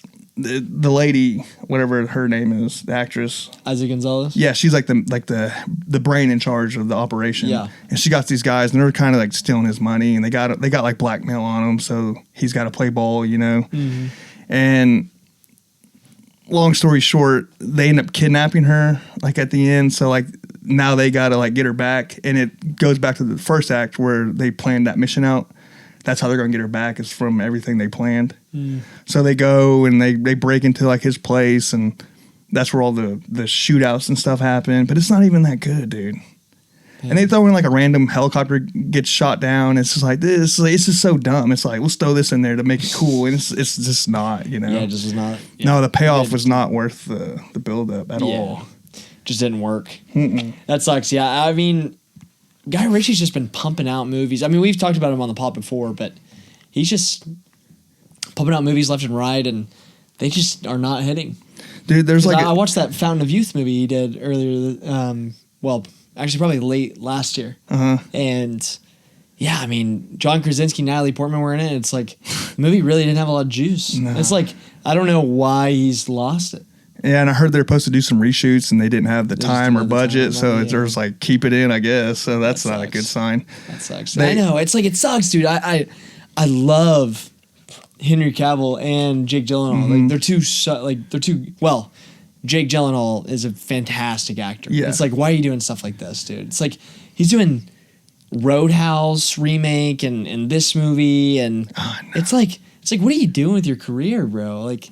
You were an A-lister. Yeah. Like people. These are bad people movies. People love you. Yeah. That's true. Like you were a beloved actor who does like fantastic work. It's like now we're just having fun action hero time. And it's not even good. It's not even good though. It wasn't even like this movie should like a movie that you typically would think it would do good in the box office. Dude, he started in one Marvel movie and then just chasing that bag. That bag. But it's not even like these movies aren't even like bag movies. I would think. He's getting paid. No, for sure. But he's like, getting paid. He's making you would think like this would be like a big. I don't think it's gonna make. I don't know if it's. I'm sure this lost its ass in the box office. True. I just think with the Guy Ritchie stuff, it's like, I think people have so much fun working on those movies because they're like they get to be like cool people, studs doing cool shit. But this wasn't even like that. I swear, dude. The action sucked. Yeah. But I feel like you can't really tell. Yeah, well, he thought it'd probably be better. Yeah. Yeah. What was I gonna say? And then like some scenes, like they have like an M4 or whatever, and the magazine clip that's in there is like so small, and they're just shooting away. It's like, come on, man! Like at least make it a little like at least put like a fucking like a banana clip in there or something, like a little 5-round magazine you're just going to town on. It's just like silly. Yeah. Yeah, it sucked. It's the worst movie I've seen this year. Wow. I can't think of or like most disappointing for like the potential. Or everything. Just, like, actually the worst. It sucked. Yeah. Like I can't. I mean, I would give it like a 4. Wow. Yeah. That's crazy. I can't think of a worst movie I've seen this year. Okay. Shoot. Well, bottom of the barrel. Yeah. Don't recommend it. Don't recommend it. Don't waste your fucking time with this. All right. Well. Early review. You saw the Thursday premiere? Wednesday night premiere. Yeah. Of He-Man, Masters of the Universe. I want to get around to seeing this, so we will avoid major spoilers. Major spoilers, yeah. Do kind of just a quicker review. And there's one thing in particular I think you wanted to mention to me because I want to hear about it. But Masters of the Universe, obviously extremely popular children's cartoon from back in, I think, maybe 80s. The 80s. Yeah. But it's a live-action reboot for the franchise following Prince Adam, who crashes on Earth as a child as he finds the Power Sword and returns to Eternia to defend it from Skeletor, embracing his destiny as He-Man. Starring Nicholas Galitzine as Prince Adam / He-Man, Jared Leto as Skeletor, and then you also have Idris Elba and Camila Mendes and Alison Brie in the supporting cast. Yeah, I'll say. Can I start off? Yeah, go ahead. Let me just say I'll let you respond to this. I think this movie looked very fun. Mm-hmm. Like, and we were talking about this before the pod. But I said it kind of reminded me of like that Dungeons and Dragons movie that came out like a couple years ago from all the trailers. Because I don't know, I had a kind of a different vibe from these trailers. Like it kind of struck me as more like a self-aware, fun, like adaptation of an IP that obviously is going to be, you know, goofy action movie, like tropey, whatever. Yeah. But all of the like the material, like the promos and like the clips that they released online looked really cool and like well shot. Like the CGI didn't look bad to me at all, and I don't know. I want to hear like your opinion on all that. I didn't see the Dungeons and Dragon movie back in, just from like the trailers I saw. Kind of the vibe. I could see that for sure. I would say not as good though. I like that movie. So with this, I wanted to be like a Marvel movie so bad, like epic wise, and it's going to do good in the box office, obviously. But like, it's you think so? I mean, who's going to see He-Man? Dude, it was packed when I went and saw it. Yeah, I mean, it was like sold out almost. That's pretty crazy. So like, it's an IP, you know, popular IP. I guess. Yeah, I know. That's one of those things. Like, it's like, who would I recommend this to? I guess if you're into He-Man, but I don't know anybody like that. I mean, you got to be like older. I don't think really many people my age know who He-Man is. Or mine. Like, I know him, but I don't know any of the lore. I don't know anything about it other than like the memes and like He-Man, you know? What's that? I think everybody from our generation is like... Yeah, the meme. Oh, yeah. Like well, just like him, just like... Yeah. Yeah. So other than that, I mean, I guess like if you're like a very niche comic book nerd type of guy, you probably know more about it and you probably like enjoy it more. But I didn't like this movie at all. Like, it was fun. It was entertaining. So it wasn't as bad as In the Gray, you know, because it was. I would not. No, it wasn't that bad. I just didn't. It's just not for me, you know. Like, I definitely don't think this movie was aimed at you. But I thought, like, even at that, like, I went in the mindset knowing that. I was like, well, at least it'll be cool and all that. And they tried too hard to be funny. Like, they were doing all the Marvel, like, I guess you would say ironic type of comedy. Yeah. And I did laugh sometimes. Again, this movie's 2 hours and 20 minutes. So, and when you're doing long. That's crazy. When you're doing nonstop jokes, obviously a couple is going to hit, you know? But it's just like, they try too hard. Like, there's scenes that are like, it's building up to be like, oh, this is kind of badass. Like, he gets like a sword, and like you hear like the 80s like electric guitar riff, you know, like that. And then like sick. The lightning starting to flash, and then they ruin it by trying to be funny. Like he's about to power up or something. He goes, wait, what am I doing? You know, he'll say something good, and it just kind of kills that momentum of like being cool to like be funny. Yeah. And it's every single time there's going to be a badass moment that happens. I can see that. Like He-Man's about to be, or Skeletor, he's about to be badass, and then like he's like, I have the power, and like nothing happens, and he's like, I said I had the power, and like everyone, like all of his goons are like, you know, looking around. He's like, I was like, man, that could have been really cool. Like, this is about to be sick. He's about to be like a villain, and then but you also really don't like that type of humor. Sometimes I do, but like, dude, like, I want a badass moment. You're just like killing it to be funny. Yeah. But like I said, sometimes it works. Like, there's a part where he lifts up this thing, and he's showing like his strength, and the lady's like just mesmerized by it. And he's like, seriously, this is pretty heavy. Can you hurry up and grab whatever you're looking for? You know, like that was funny. You know, there's funny moments. Yeah. But some of the shit's just not like, when that humor doesn't hit, it just sucks. You know. Yeah. How's like the world, like Eternia, and like all of the world building and everything else that they do. Like the imagery, like it's so CGI heavy that it just, and I'm not a fan of CGI, so I'm kind of like, sometimes I'll shit on a movie, I'm like, that's bad CGI, but people are like, no, it's actually good. I'm like, you know what? I think I just don't like CGI in general. So even if it's good CGI, I still don't like it. And it's when the entire movie's like CGI, like most of it, you know. Yeah. So like, other than like Earth, the Earth world, when it like the other worlds are like clearly CGI, you know? Yeah. Like, they're sitting down and like the plants look fake, you know? It's just like, damn. It's like, this looks bad. And then there's like a talking tiger that's like it'd be like, picture me and you talking, and then like there being like a fake CGI tiger right here with this. We'd be like, dude, this looks so out of place. Yeah. It's just like, man, this is bad. Yeah. I hate the tiger, the way it looks in this, dude. It just kind of takes you out of it. Yeah. And then like the voice acting for him is terrible. I almost thought it was AI. Like, it sounded like it didn't match him, and it sounded like very generic, like Siri talking. I was like, dude, this sucks.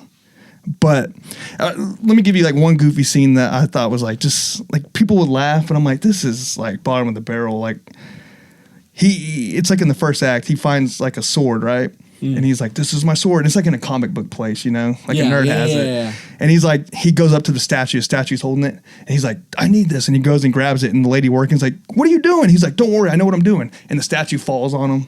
And he just looks goofy. He's like, no, I got it. I promise you, I know what I'm doing. The lady's like, you know, doing that. And he's like just struggling with it. And he's like in these awkward positions. Like it would pan back to him and he'd be like, his ass is in the air and he's like struggling.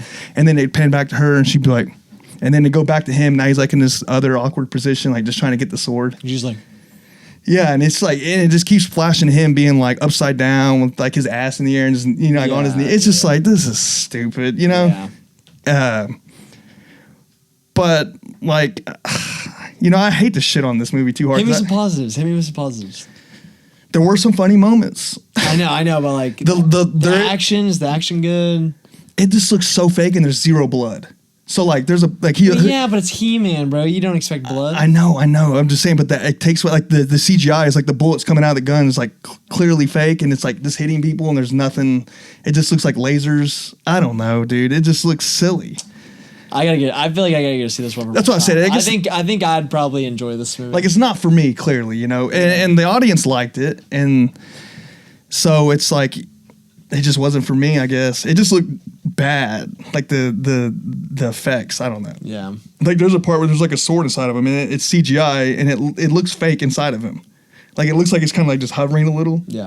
And like when he's pulling it out, it just looks like it just looks like he's pulling a CGI out of him. Like I'm like shit. A CGI out of him. Yeah, that's right. But so there was I saw this in Oklahoma City, obviously. Yeah.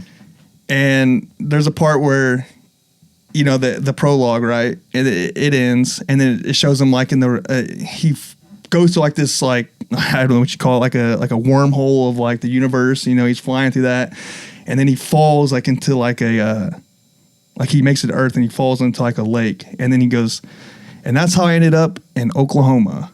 And it like and then it flashes over to him. And he's like at a date talking to a girl, and then everyone in the crowd was like, because he said Oklahoma, and then like, dude, I'm talking like popcorn flew in the air. Someone did a fucking backflip down the aisle, like fucking. I did a cannonball. Like it was the lights were flickering. It was Oklahoma mentioned. Dude, yeah, it was hilarious. It was actually I laughed. I was like, you know, that's sick. Because we're a small place, you know. It's the only reason that happened is because OKC won the NBA finals. Probably, I guarantee. Probably, I guarantee. And I don't think it says city, but it's very clear he's in OKC. Yeah. But like, and then there's like he goes to work and there's like a coffee mug that says Oklahoma.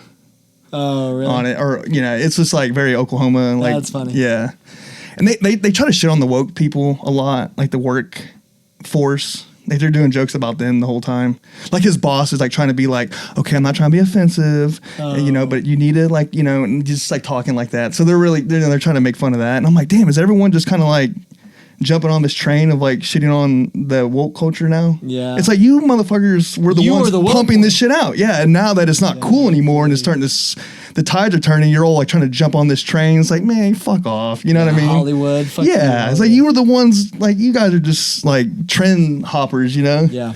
it's just kind of like, all right. You know, they want everyone to be like, haha, that we are tired of that. Yeah, we hate the woke people. Yeah, it's just like, all right. But I'm trying to think of like, you know, and the actor, I can't stop but think, like, he's trying so hard to be like Austin Butler. I don't know. He looks like him to me in a way. Yeah, but Austin Butler wouldn't, like, this is definitely a more, like, oh, 100%. Goofy, like, yeah. Like a not self-serious type of. Oh, 100%. Yeah. I just think, like, man, I feel like he wants to be Austin Butler, but he's not, you know, like a goofy Austin Butler. Bigger than Austin Butler. Yeah. He was massive. He is shredded Main in this. guy? Yeah. Yeah. I will say there is a dope ass scene where it's towards the end. It's like a fight scene. The way they do it is really cool. Really? Like the way he's punching, just like a He-Man type punch, like choo-choo-choo-choo, and then it'll pause and it'll like the angle turns. And then he'll go boom, boom, boom, boom, boom, boom. Oh, that's cool. Boom, boom, boom, boom, boom. You know, that was cool. That's cool. Yeah. And you want me to give you the post-credit spoiler? Yeah, sure. Marvel, right? Very Marvel-esque. It ends, and then like the chick, there's like I guess a chick in He-Man is popular, right? It shows her, like and she says some shit, basically alluding that there's going to be a second one. Is it like a famous actress? well, I think a famous character. I don't know who the actress was. It's just like a you know how it's basically alluding that there's going to be a second one and she's going to be like in it. You know, Like the villain. no, the hero? the hero. Yeah, Okay. like they're introducing her, and someone in the crowd was like, yes, you know, they were clapping. Yeah, all the huge He-Man fans. And then there was another credit, and it shows like Alison Brie. It shows her character go and pick up. Is she just like a henchman? Yeah, she's like the wife of Skeletor. Oh, okay. Shows her like pick him up, and it's like Skeletor's still in the. yeah, he's like and like he's gonna return, you know. Yeah, that's funny. Yeah. Okay. So Yeah, I gotta check this one out. I think I'd enjoy it more than you, just because I'm more susceptible to like that Marvel-esque, like that goofy fun action movie type of. yeah, no, for sure. I can see you liking it way more. But I am curious to see if you see what I like the CGI, and I'm curious to see like how you take that in. Okay. I will say like I left the theater like again at the end, and I could hear people like I was behind a few people, and they were just like some people were like, I don't know, like they didn't really do this that good and this, and the other person was like, oh, I liked it, you know. It was so there was like some very like back and split. forth. Yeah, dude, I'm talking some nerds, like dudes dressed up as He-Man. No. Yeah, and then when I was walking out of the theater, this guy was like just standing like in the. I didn't realize He-Man had shooters like this. I think it's like very like either older people or like in a good way nerds, like super like nerds that are into like, you know, they work Yeah. at comic book stores, you know. Yeah. Like the kid was standing like I say a kid, he's probably like my age. He was like standing like out like right before you leave the theater or the entrance store. You know how Dolby Cinema is. Yes, It's like yeah. and he's just standing there with the sword going like a plastic sword. Yeah, I have the power. he was saying some shit like that. Yeah, That's so funny. yeah, I know. I was like, damn, dude, the nerds are out for this. He-Man. Yeah, so That's cool. I think they liked it. Like if you're into that, I think you'll like it. But nah, I didn't. Wasn't my vibe. Okay. So Well, I'm curious to see what you think about it. would you rate it? I feel so unfair by saying I want to say 4.5, but I'll say 5. What? I like. A 5? I feel like if this was a Marvel movie, everyone would shit on it because you know how people nitpick the shit out of Marvel movies, which fairly you should. Yeah. But you know, if there's like one CGI that's a little fucked up, everyone's like, "That looks terrible." Like, okay, so like, 5? think of Fantastic Four. You know how everyone was shitting on the Rock guy. Yeah, the thing looked amazing. Yeah, but people were kind of like at first being like there was a lot of controversy on it, you know. Let's say he did look a little goofy, people would have been so mad. And that like would have been like the whole thing, like the CGI like shit, fucking Marvel movie dog shit CGI. That's people would if this was in the Marvel world, they would destroy this movie. Okay. But since it's not, I think it gets a Gets a pass. little bit of a Yeah, pass. people don't like really won't hate on it. That's fair. Yeah. Okay. So yeah, that's my take on it. Well, I guess we can get into our big review for the day. What about Scary Movie? You want me to We can hit that at the end. Okay, Just okay. give you like a first reaction. First reaction, yep. So yeah, we'll do our big review. Backrooms. Backrooms, A24. While you're doing that, I just want to say real quick, watch out, Barbenheimer. Yeah, we got Obsession and Backrooms. We got a new kid on the block. Come on. Back sections is what people are calling Back shots? it. No, back sessions. Oh, back sessions? Yeah, Oh. cause you like Barbenheimer back Yeah, sessions. That's because it's killing it in the box office. Everyone's going to see both. Yeah, we're getting some back sessions in. Dude, people are seeing both back to back. What, back shots? Yeah. No, yeah. No, I've been wanting to say back shots too, but you gotta give sessions or upset. Yeah, you gotta throw that in there. But I think that's cool, dude. Yeah, What they're doing, the it's indie sick. horror is Yeah. insane. It's unreal. Yeah, but Backrooms obviously come from A24, directed by Kane Parsons, controversially. Yeah, out maybe. of nowhere. Yeah, we'll see. We'll see. Yeah, But based off of the originally 4chan post, which got turned into it wasn't 4chan. it was 4chan. was- It started on It started on YouTube. it was a post on 4chan. Okay. That Kane Parsons turned into a web series on YouTube. Okay. And obviously was huge. 4chan, that's crazy. And obviously based on the popular creepypasta about a furniture store owner who discovers a portal to an endless liminal dimension. Spoiler-free section. Yes. starring Chiwetel Ejiofor and Renata Reinsve. Which threw me off. I completely forgot she was in that. Yep. And I was watching it, and I was like the Leo meme where he's eating popcorn and he points. I was like, oh, literally. That's a sentimental value. Yep. Yeah, kind of crazy. She's in this movie, but very good. She's very good. So the controversy with Kane. Is I guess we can kind of talk about that first. Which kind of makes sense. They're saying that he probably didn't really direct this movie. No, I think he did.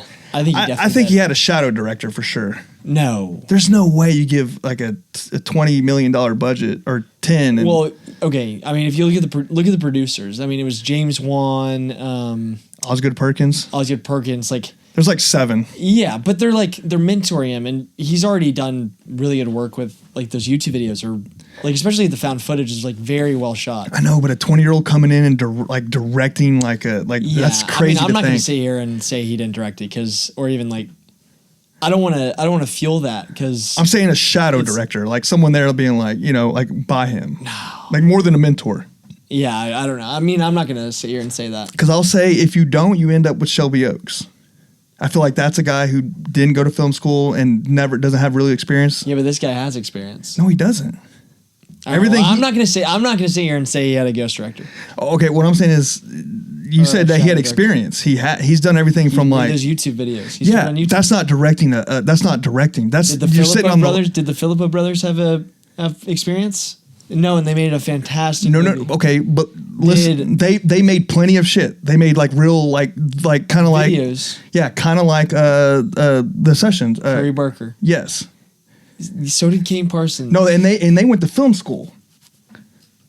Harry Barker dropped out of film school. Yeah, but you still have you have something for you, right? And it's a lower budget. Okay, he did not make anything. It's all computer shit. Yes, I'm saying he probably had mentors on set, but I don't think it's fair to sit here and say that he had somebody direct this movie for him and he's getting credit for it. Like, I don't think you can't sit here and say. Well, I'm saying shadow direct. I know, but what that means is that somebody directed the movie for him and his name just got put on it. Okay, and what I'm saying is that's what a shadow director is.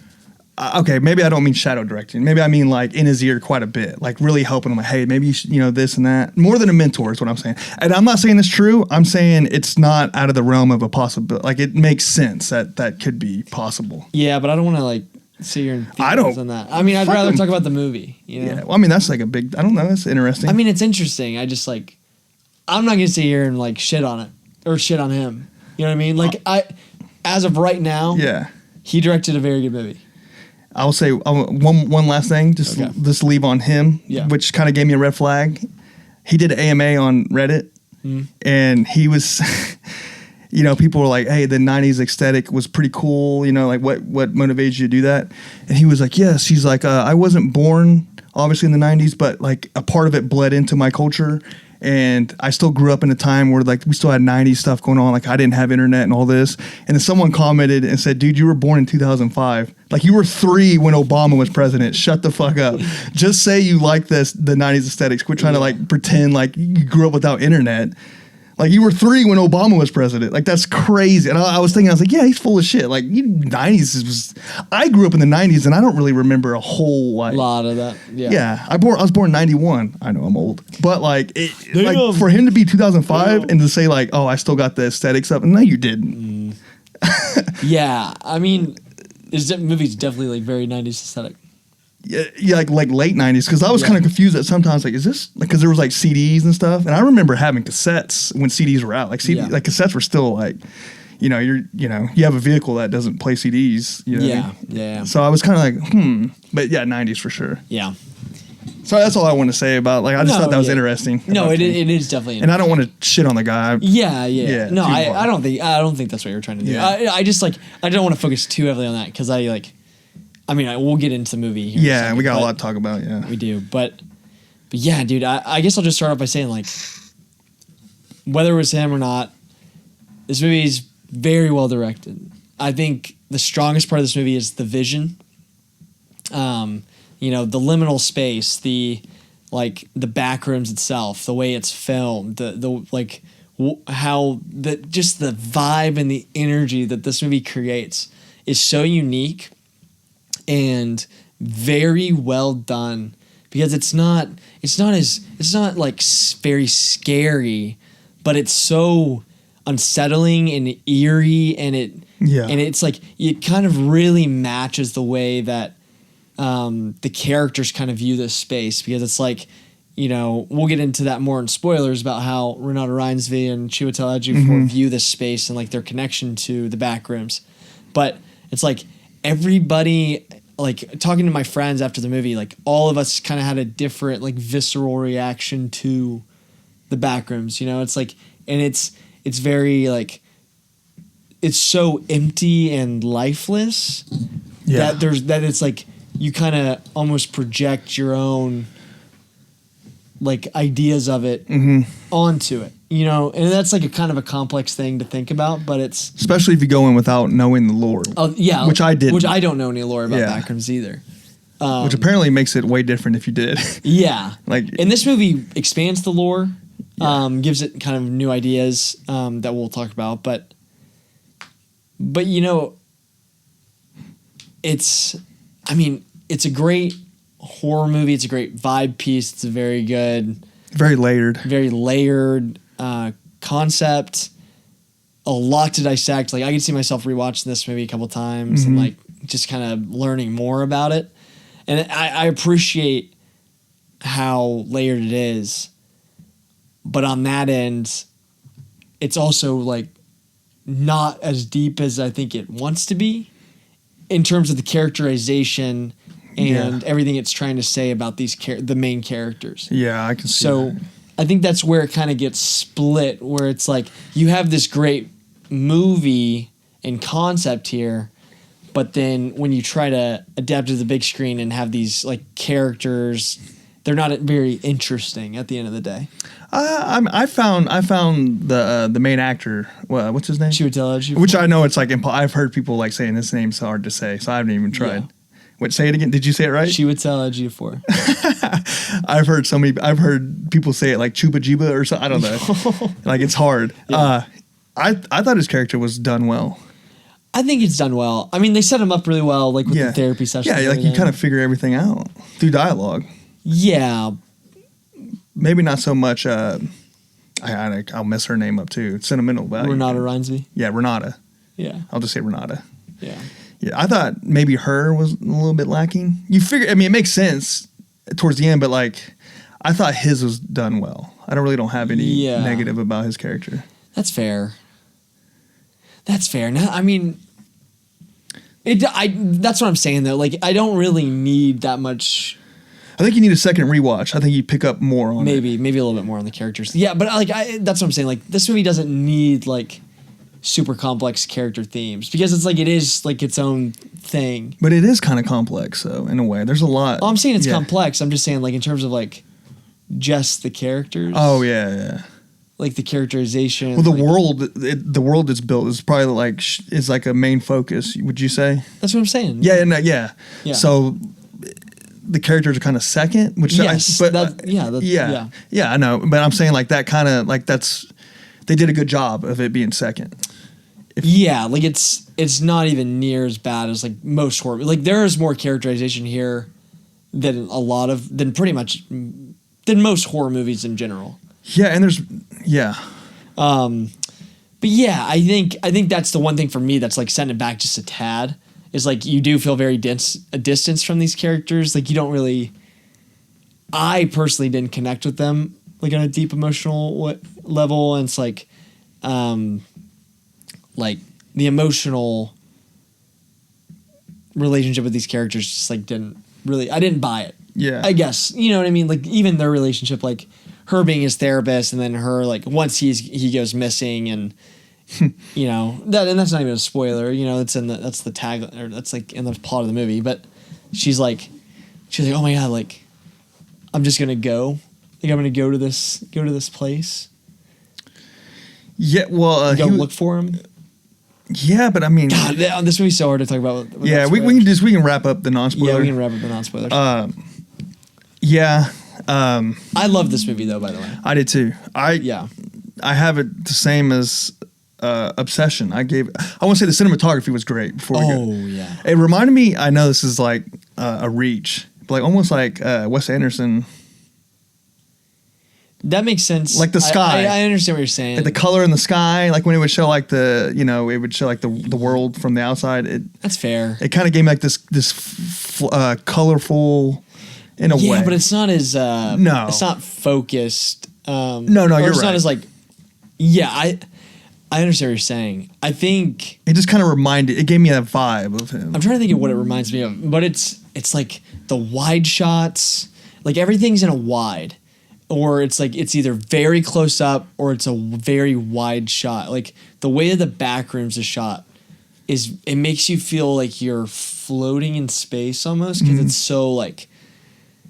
It's like that liminal. I mean, that's what it is, like a liminal horror. But you feel like you're drawn into it because it feels so expansive, like because of the lens that they're using, and it's like it's so thoughtful in the way that it's shot, and the production design is unreal. Yeah, I mean, in a perfect world, to me, like the production design should get nominated for an Oscar. You know, that'd be cool. Like it'd be for sure. It'd be super cool to see that at the end of the year. And let's not forget, we'll just stick on cinematography before we go off on that. Yeah. The found footage element of that was really cool. Yeah. And that's really hit or miss for a lot of people. Like found footage, some people are just turned off by it. Some people love it. This is some of the best found footage ever. Because it doesn't focus too heavy on it. Yeah. It's just like a few scenes, like it's back and forth on the found footage. So it's like, that's perfect. Yeah.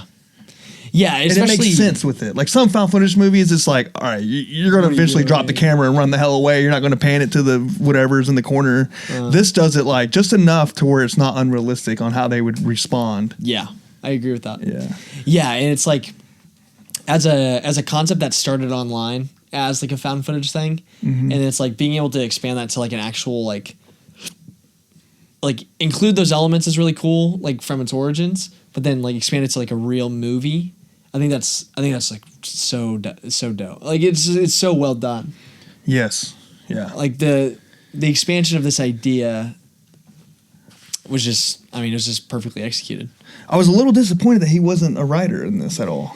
Yeah, and that threw me off. And that's where I think like this probably will spawn a sequel. This movie, I could see it happening. There's a lot of stuff they can do. Yeah, there's a lot of stuff that you can do. I would like to see him be more artistic, or like him have more of artistic. Maybe write it, or like yeah. Obviously, because that means he put no writing at all. That's the thing, though. It's like he didn't write that original post on 4chan. That was just an anonymous post that he saw and was inspired by. It created something from that. But that person's like, motherfucker. Yeah, he's like, you stole my fucking movie. God damn. Seeing those box office numbers and be like, no one believes him either. Yeah, right. I made that. Like, okay. But it takes a certain talent to be able to like take a concept like that and bring it to life like that. And he deserves all the credit in the world. Sometimes the premise is the hardest thing to come up with, honestly, though. No, true. Yeah. Yeah, but I agree with what you're saying. Yeah. I just want to give a premise is really hard. Yeah. Yeah, it is. But it is very. I'm with you. I liked it a lot. Yeah. Like, I know it sounded like I was kind of shitting on him. I think I'm excited for his future. Yeah, I think he's going to do great. Yeah, yet another young voice in horror, and just like in the movies, that's like exciting. Yes, sure. It is. But I will rate this. I think I gave Obsession an 8 to an 8.5. I think I'm at a solid 8 here. I think I like Obsession a little bit more in terms of longevity, in terms of like what I'll watch more of. But I do love this movie. I think it's very well done. I just think some of the character-driven stuff lacks a little bit for me personally compared to Obsession. Mm-hmm. So I'd probably put this at around an 8. I give it an 8, but I also gave Obsession an 8. Yeah. I liked Obsession more because it was just more of an entertaining movie. Yeah. But I think this is like a better movie. Yeah. It's like Weapons. I gave Weapons an 8 because even though like realistically I probably felt like a 7, but I could see that it was a great movie. Mm-hmm. Like it was shot. So I gave it an 8, and that's where I'm at with this. Even though I liked Obsessions better, I still think it serves to be in that same realm. Yeah. Yeah. So that's where we're at. Yeah, this movie is. I didn't really mention that, but this will be the start of the spoiler section. Spoiler section. But I'll go ahead and make this point. We didn't really talk about it before, but this movie is kind of slow. Like there's not a lot of dialogue. There's a lot of moments, or a lot of the movie is just them navigating the back rooms. I was saying the first act's kind of like the therapy sessions and all that. Yeah, a little bit, but then it's like the movie kind of transforms more into that. Yeah, and I kind of love that. It's like Yeah. it just feels very unique because it's not like a traditional horror movie, and it's like the horror is so specific to that like we keep saying, like the liminal horror or whatever, like is what everybody's saying online. It's like it's so niche. It's like I haven't really seen anything like it. Like it's kind of very Lynch, like very David Lynch. Yeah, as well. Like it's like a surreal horror. Surrealist. Yeah. It's really cool. It reminds me. Was it you that said this, or was it? Oh, I think Paige said this. I'll give her credit because I liked it. She was like, "This is like what I wanted. Beau is afraid to be." Like we're so surreal and like just weird, like this world, but like it never really like made her like there's nothing like really spooky about it or anything. Interesting. And it was like this is, and I kind of like I see. feel I like see that's what, so different though. I see the world, but it's hard to compare this to anything. So like Beau is afraid, like where he's just like the therapy shit, and then like he's just like in and out of this world, like which could be like a Backrooms thing, like the memories and all that. Because his whole thing is like he's in this world with his mom talking and like other people, but it's like real but not real, and it's like weird. And he's like it's actually like himself that he's fighting. That's fair. You know what I mean? Like and all Yeah. this like weird crazy shit starts to happen in the third act, and this is kind of like that, but just better. Yeah. Because we can't really compare Beau is Afraid to anything either. So maybe this is like we're kind of in that world where maybe these two are kind of like in that same. Yeah, I just think they're so drastically different. I think it's Really? hard to compare them. Yeah, I don't know. I see it. I see it with the surrealness and the memories and the. Yeah, but yeah, dude. I'm trying to think. I mean, where do we even start with this movie? How do you even dissect this thing? Well, so like, I mean, the world they build, right, is like it's a real world, but then obviously you're going in and out of this Backrooms, and the third act kind of like explains a lot of it because I don't know what the hell this is or what. I still really don't know. I know it has to do with like a memory of a memory, and yeah, no, and that's definitely where it goes, like towards the end. So Chiwetel Ejiofor gets kind of sucked into the Backrooms, right? Because you kind of learn throughout the movie he's sad. His wife's left him. He's lonely. He's angry at the world. He's not successful like he wanted to be. He had these. You fat bitch. You fat bitch. The first time he said that, I laughed. Oh my god! No, that first. I was the only one that laughed scene, in my theater. Oh. I laughed out loud too. I was like, ah! Yeah, and like me- no one laughed. I was like, ooh, I look like an asshole. Me and all my friends were laughing. Dude. It was funny. so funny. No, because it's like that first therapy scene is so good because it's like very raw. Like I'm like, dude, that's like how some dude would actually like speak. Yeah. Like, The dialogue, yeah, it was like you really, don't mean it. Like he doesn't mean that, but it's like, Yeah. but he's like just so fucking angry at her. and the way they wrote it too is like it all makes sense on why he's mad. You know, Because it builds too. Like as he's giving that monologue, he's like, he and just you, builds. he's like, I'm the one that's paying for all the fucking bills. Why you went to go be a lawyer and I didn't get to do my dream because I'm taking a back step for you, and now you got yours, and now you want to leave me. You know, it's like, it's like you freaking bitch. and he's like, you fat bitch. You fat bitch. Yeah, I was like, damn. Get off your ass and fucking do Yeah. something. Yeah. Oh yeah, it was well done. Very well done. Yeah, but you kind of see like I think the reason he gets so sucked into this world is because like he's so lost in the real world, and so he's able to just like this expansive, endless thing he feels at home in because he feels like there's like some sort of like comfort in that. Well, when on the third act when he's like this, yeah, he feels like he's like alive in there. Yeah, that was weird. Invigorated. It's like a drug because it's never ending. It's like it's kind of like an addiction. You know, it's like it's never ending. Like there's nothing that it just goes on and on and on. You know, and you keep getting that fix of like discovering something new or like feeling something new. Did you notice in the third act? Or obviously that's his wife, that lady that was all weird and that's sitting in the corner. Yeah. That's his wife. And you noticed the scene with the... Because she had the red hair. Yeah, and I didn't really catch on until he scalped her and like put the hair on the therapist to talk. Yeah. I was like, oh, that's his wife because he's talking to her like it's his wife. Yes. Did you notice in the Christmas scene where it shows like the Christmas tree? God, that scene was scary. That had, I think it was like not an Easter egg, but like something to pick up on. Like that was probably like a moment in their house, like around Christmas time, maybe, because she's in there in that. Yes. So That's where he first sees her. Yeah, so it's like a memory of like Christmas time or something. Yeah. With him. Yeah, I could definitely see that. And you see how she got super scared, like when it's scared. So maybe it related, or it trying to tell us that maybe he was abusive to her. Yeah, or Because when she tries to like run away, I was like, there's a lot of layers to it. There is a lot of layers to it. Yeah, no, I mean, all that stuff is like, because I love that idea though, like the memory of a memory of a memory gets so distorted, and it's like the Backrooms is like, it's this liminal dimension, but it's like also a reflection of like whoever's there, like or like the outside world. Like it's just like it's literally like what he says, like it's a reflection, like, but it's like a distorted vision of things. Dude, when he cut that dude, yeah, like that was like what the hell? Yeah, but it ended up being like stuffing, or like I don't know. He even started eating him. Yeah, but it was like a couch. Like he cut open a couch. Yeah, it was stuffing. Dude, that I don't even know what you call him. That weird little dude. That was creepy. He was creepy to me. With the little lamp. Yeah. The little lamp. What do you think about the villain? Yeah, it made sense. Like the look of him. No, that's what I'm saying. Okay. The giant him that ends up coming in and like eats him. I thought he was creepy. I thought he was creepy. A lot of people were shitting on it, saying he looked dumb. I thought he looked. I thought it was. Creepy. I thought it was creepy. And the way he like bites him, and he's like, "Oh," and like just chewing on him. I was like, "Dude, this is," and just kills his ass. Like he's not even like, "Fuck." They just killed the main character. It's like, oh, she's actually kind of like the main character. Yeah, she was like the main character. I thought that was kind of cool. Yeah, but it makes sense because that monster is like it's a memory of him. But it's like a distorted version of him, so it's like it makes sense that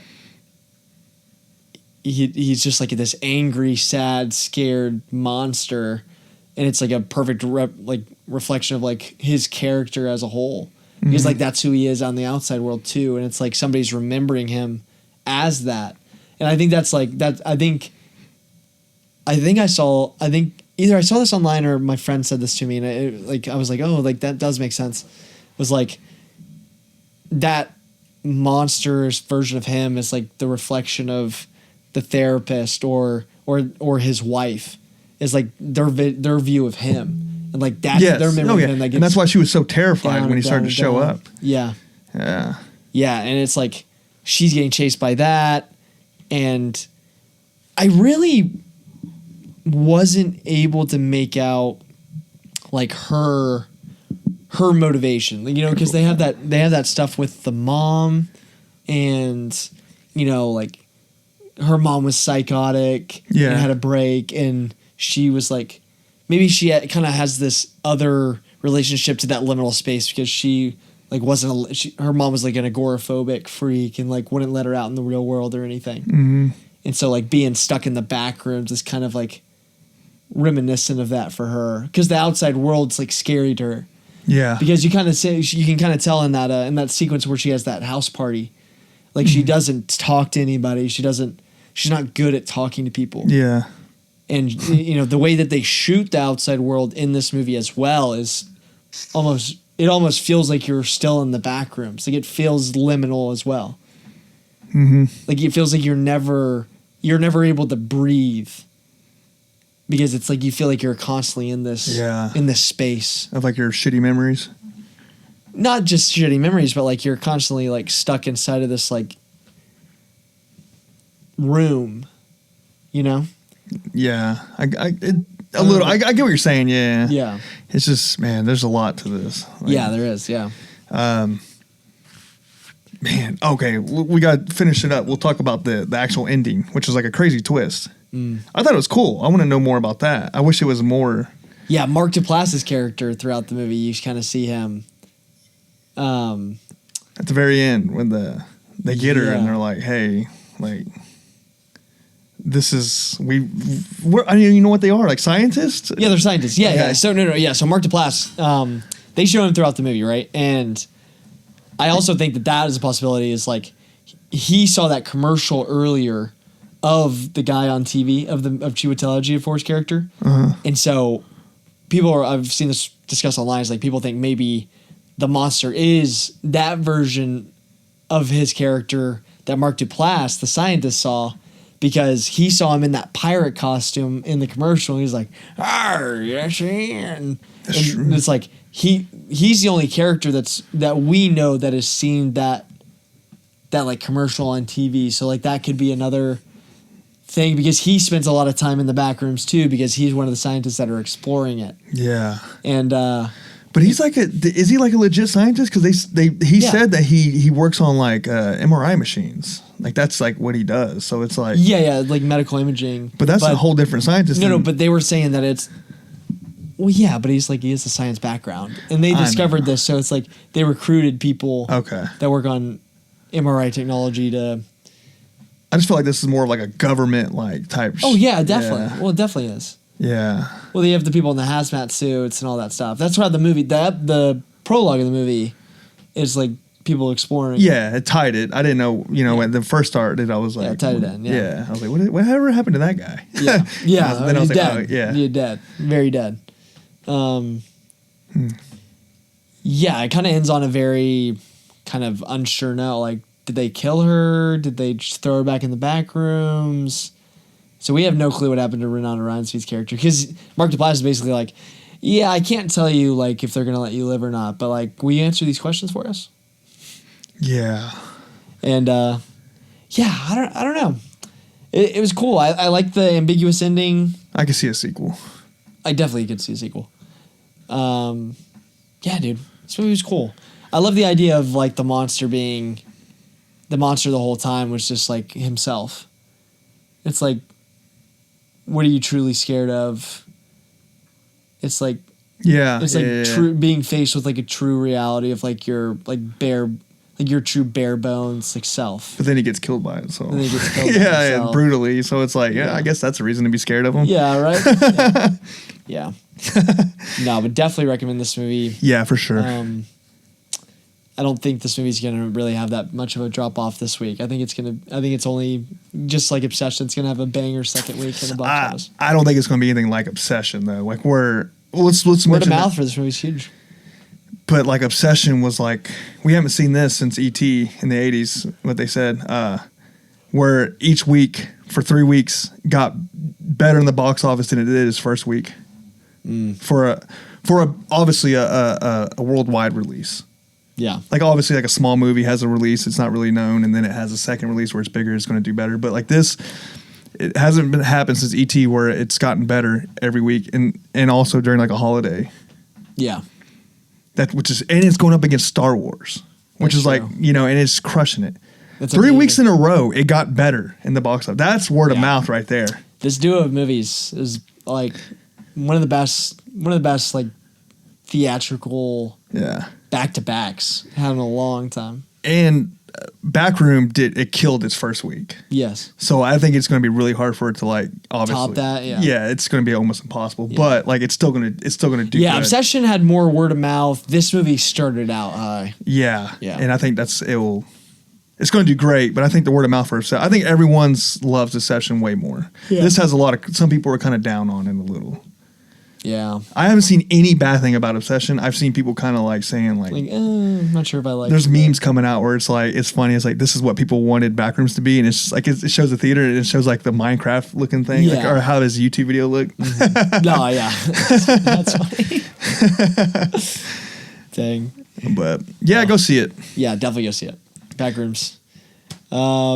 Real quick, I'll just end on my first reactions of Scary Movie 6. Yeah, I'm going to be seeing it, so we'll review it on the next pod in full. Yes. But you liked it. Yeah, I'd say, like, if you're going to see this, I would see it ASAP when the theater's packed, because I had a great time in the theater because of that.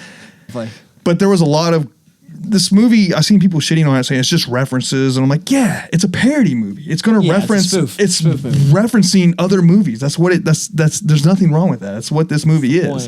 Yeah, and there was a ton of them. They're a lot of them are really cool. Like you'll love like the prologue and all that. You're gonna be like, oh, that was cool. I'm excited to see it. There's a lot of cool ones. It's very Scream 5. Yeah, That's kind of like the story timeline. Yeah. Like it kind of follow that the most. A lot of cool cameos. I'll say that. Cool cameos. Especially there's one in the intro which you're gonna love. Okay. I'm not gonna tell you because it's a surprise. Yeah, I don't want any spoilers. So. And then the mask reveal thing, which is way better than Scream 7. Yeah, the new one. Oh god, that's the worst movie I've seen this year. It's a great. Hate that movie. It's a great, funny cameo reference reveal. Okay. You'll never know. You'll never see it coming. Yeah. So don't even try to think like, oh, I'm gonna get it now. And the whole ending, I love the ending. It was cool. It kind of like made you. It's more for like my age. Yeah. It was like a nostalgia thing. I thought it was really cool. Funny scenes. There's a little bit. They kind of focus on Shorty heavy and the weed stuff, and some of it. Like I said, watch this with a group in the theater because I think that adds to like the funness of it. Because like laughing's like contagious in a way. You hear a lot of people having a good time. It kind of makes you have a good time. Yeah. If I watched this at home alone or like in a small theater, I don't know if I would have liked it as much. That's fair. So, but I would give it. Let me give a rating. Nah, we'll wait. Okay. We'll wait. We'll make them wait in anticipation. I'll just say that. Watch it with a packed crowd because I don't think it hits as hard if you watch it by yourself. Yeah. It's not as funny as Yeah, I'll probably check it out tonight or tomorrow maybe. Or this weekend for sure. Yeah, definitely check it. Check it out and then check the crowd in the theaters. Be like, Okay. okay, that's a good crowd. I'll watch it. Yeah, we'll review it more in full. Oh, and then my dope ass souvenir, the Scary Movie cup with the blood dripping through it and stuff. Very cool, very cool. Only $17, not bad. Not bad. So, yeah, go give that a watch. Help it out. Give it a ticket. Yeah. Maybe we'll get another one. Yeah, that'd be fun. But All right. that's all. We'll be back in a week or two, probably 2. Yeah, in a week or two. And we will have Scary Movie for review. And I think we got something else coming out. We'll have Disclosure Day. Reviews coming out of that are very good. I might see Power Ballad or whatever. Oh, I heard it was good. I might see that. I might see that. I want to see that too. But yeah, that's it. See you next week. Or In 2 weeks, see you probably. in the next pod.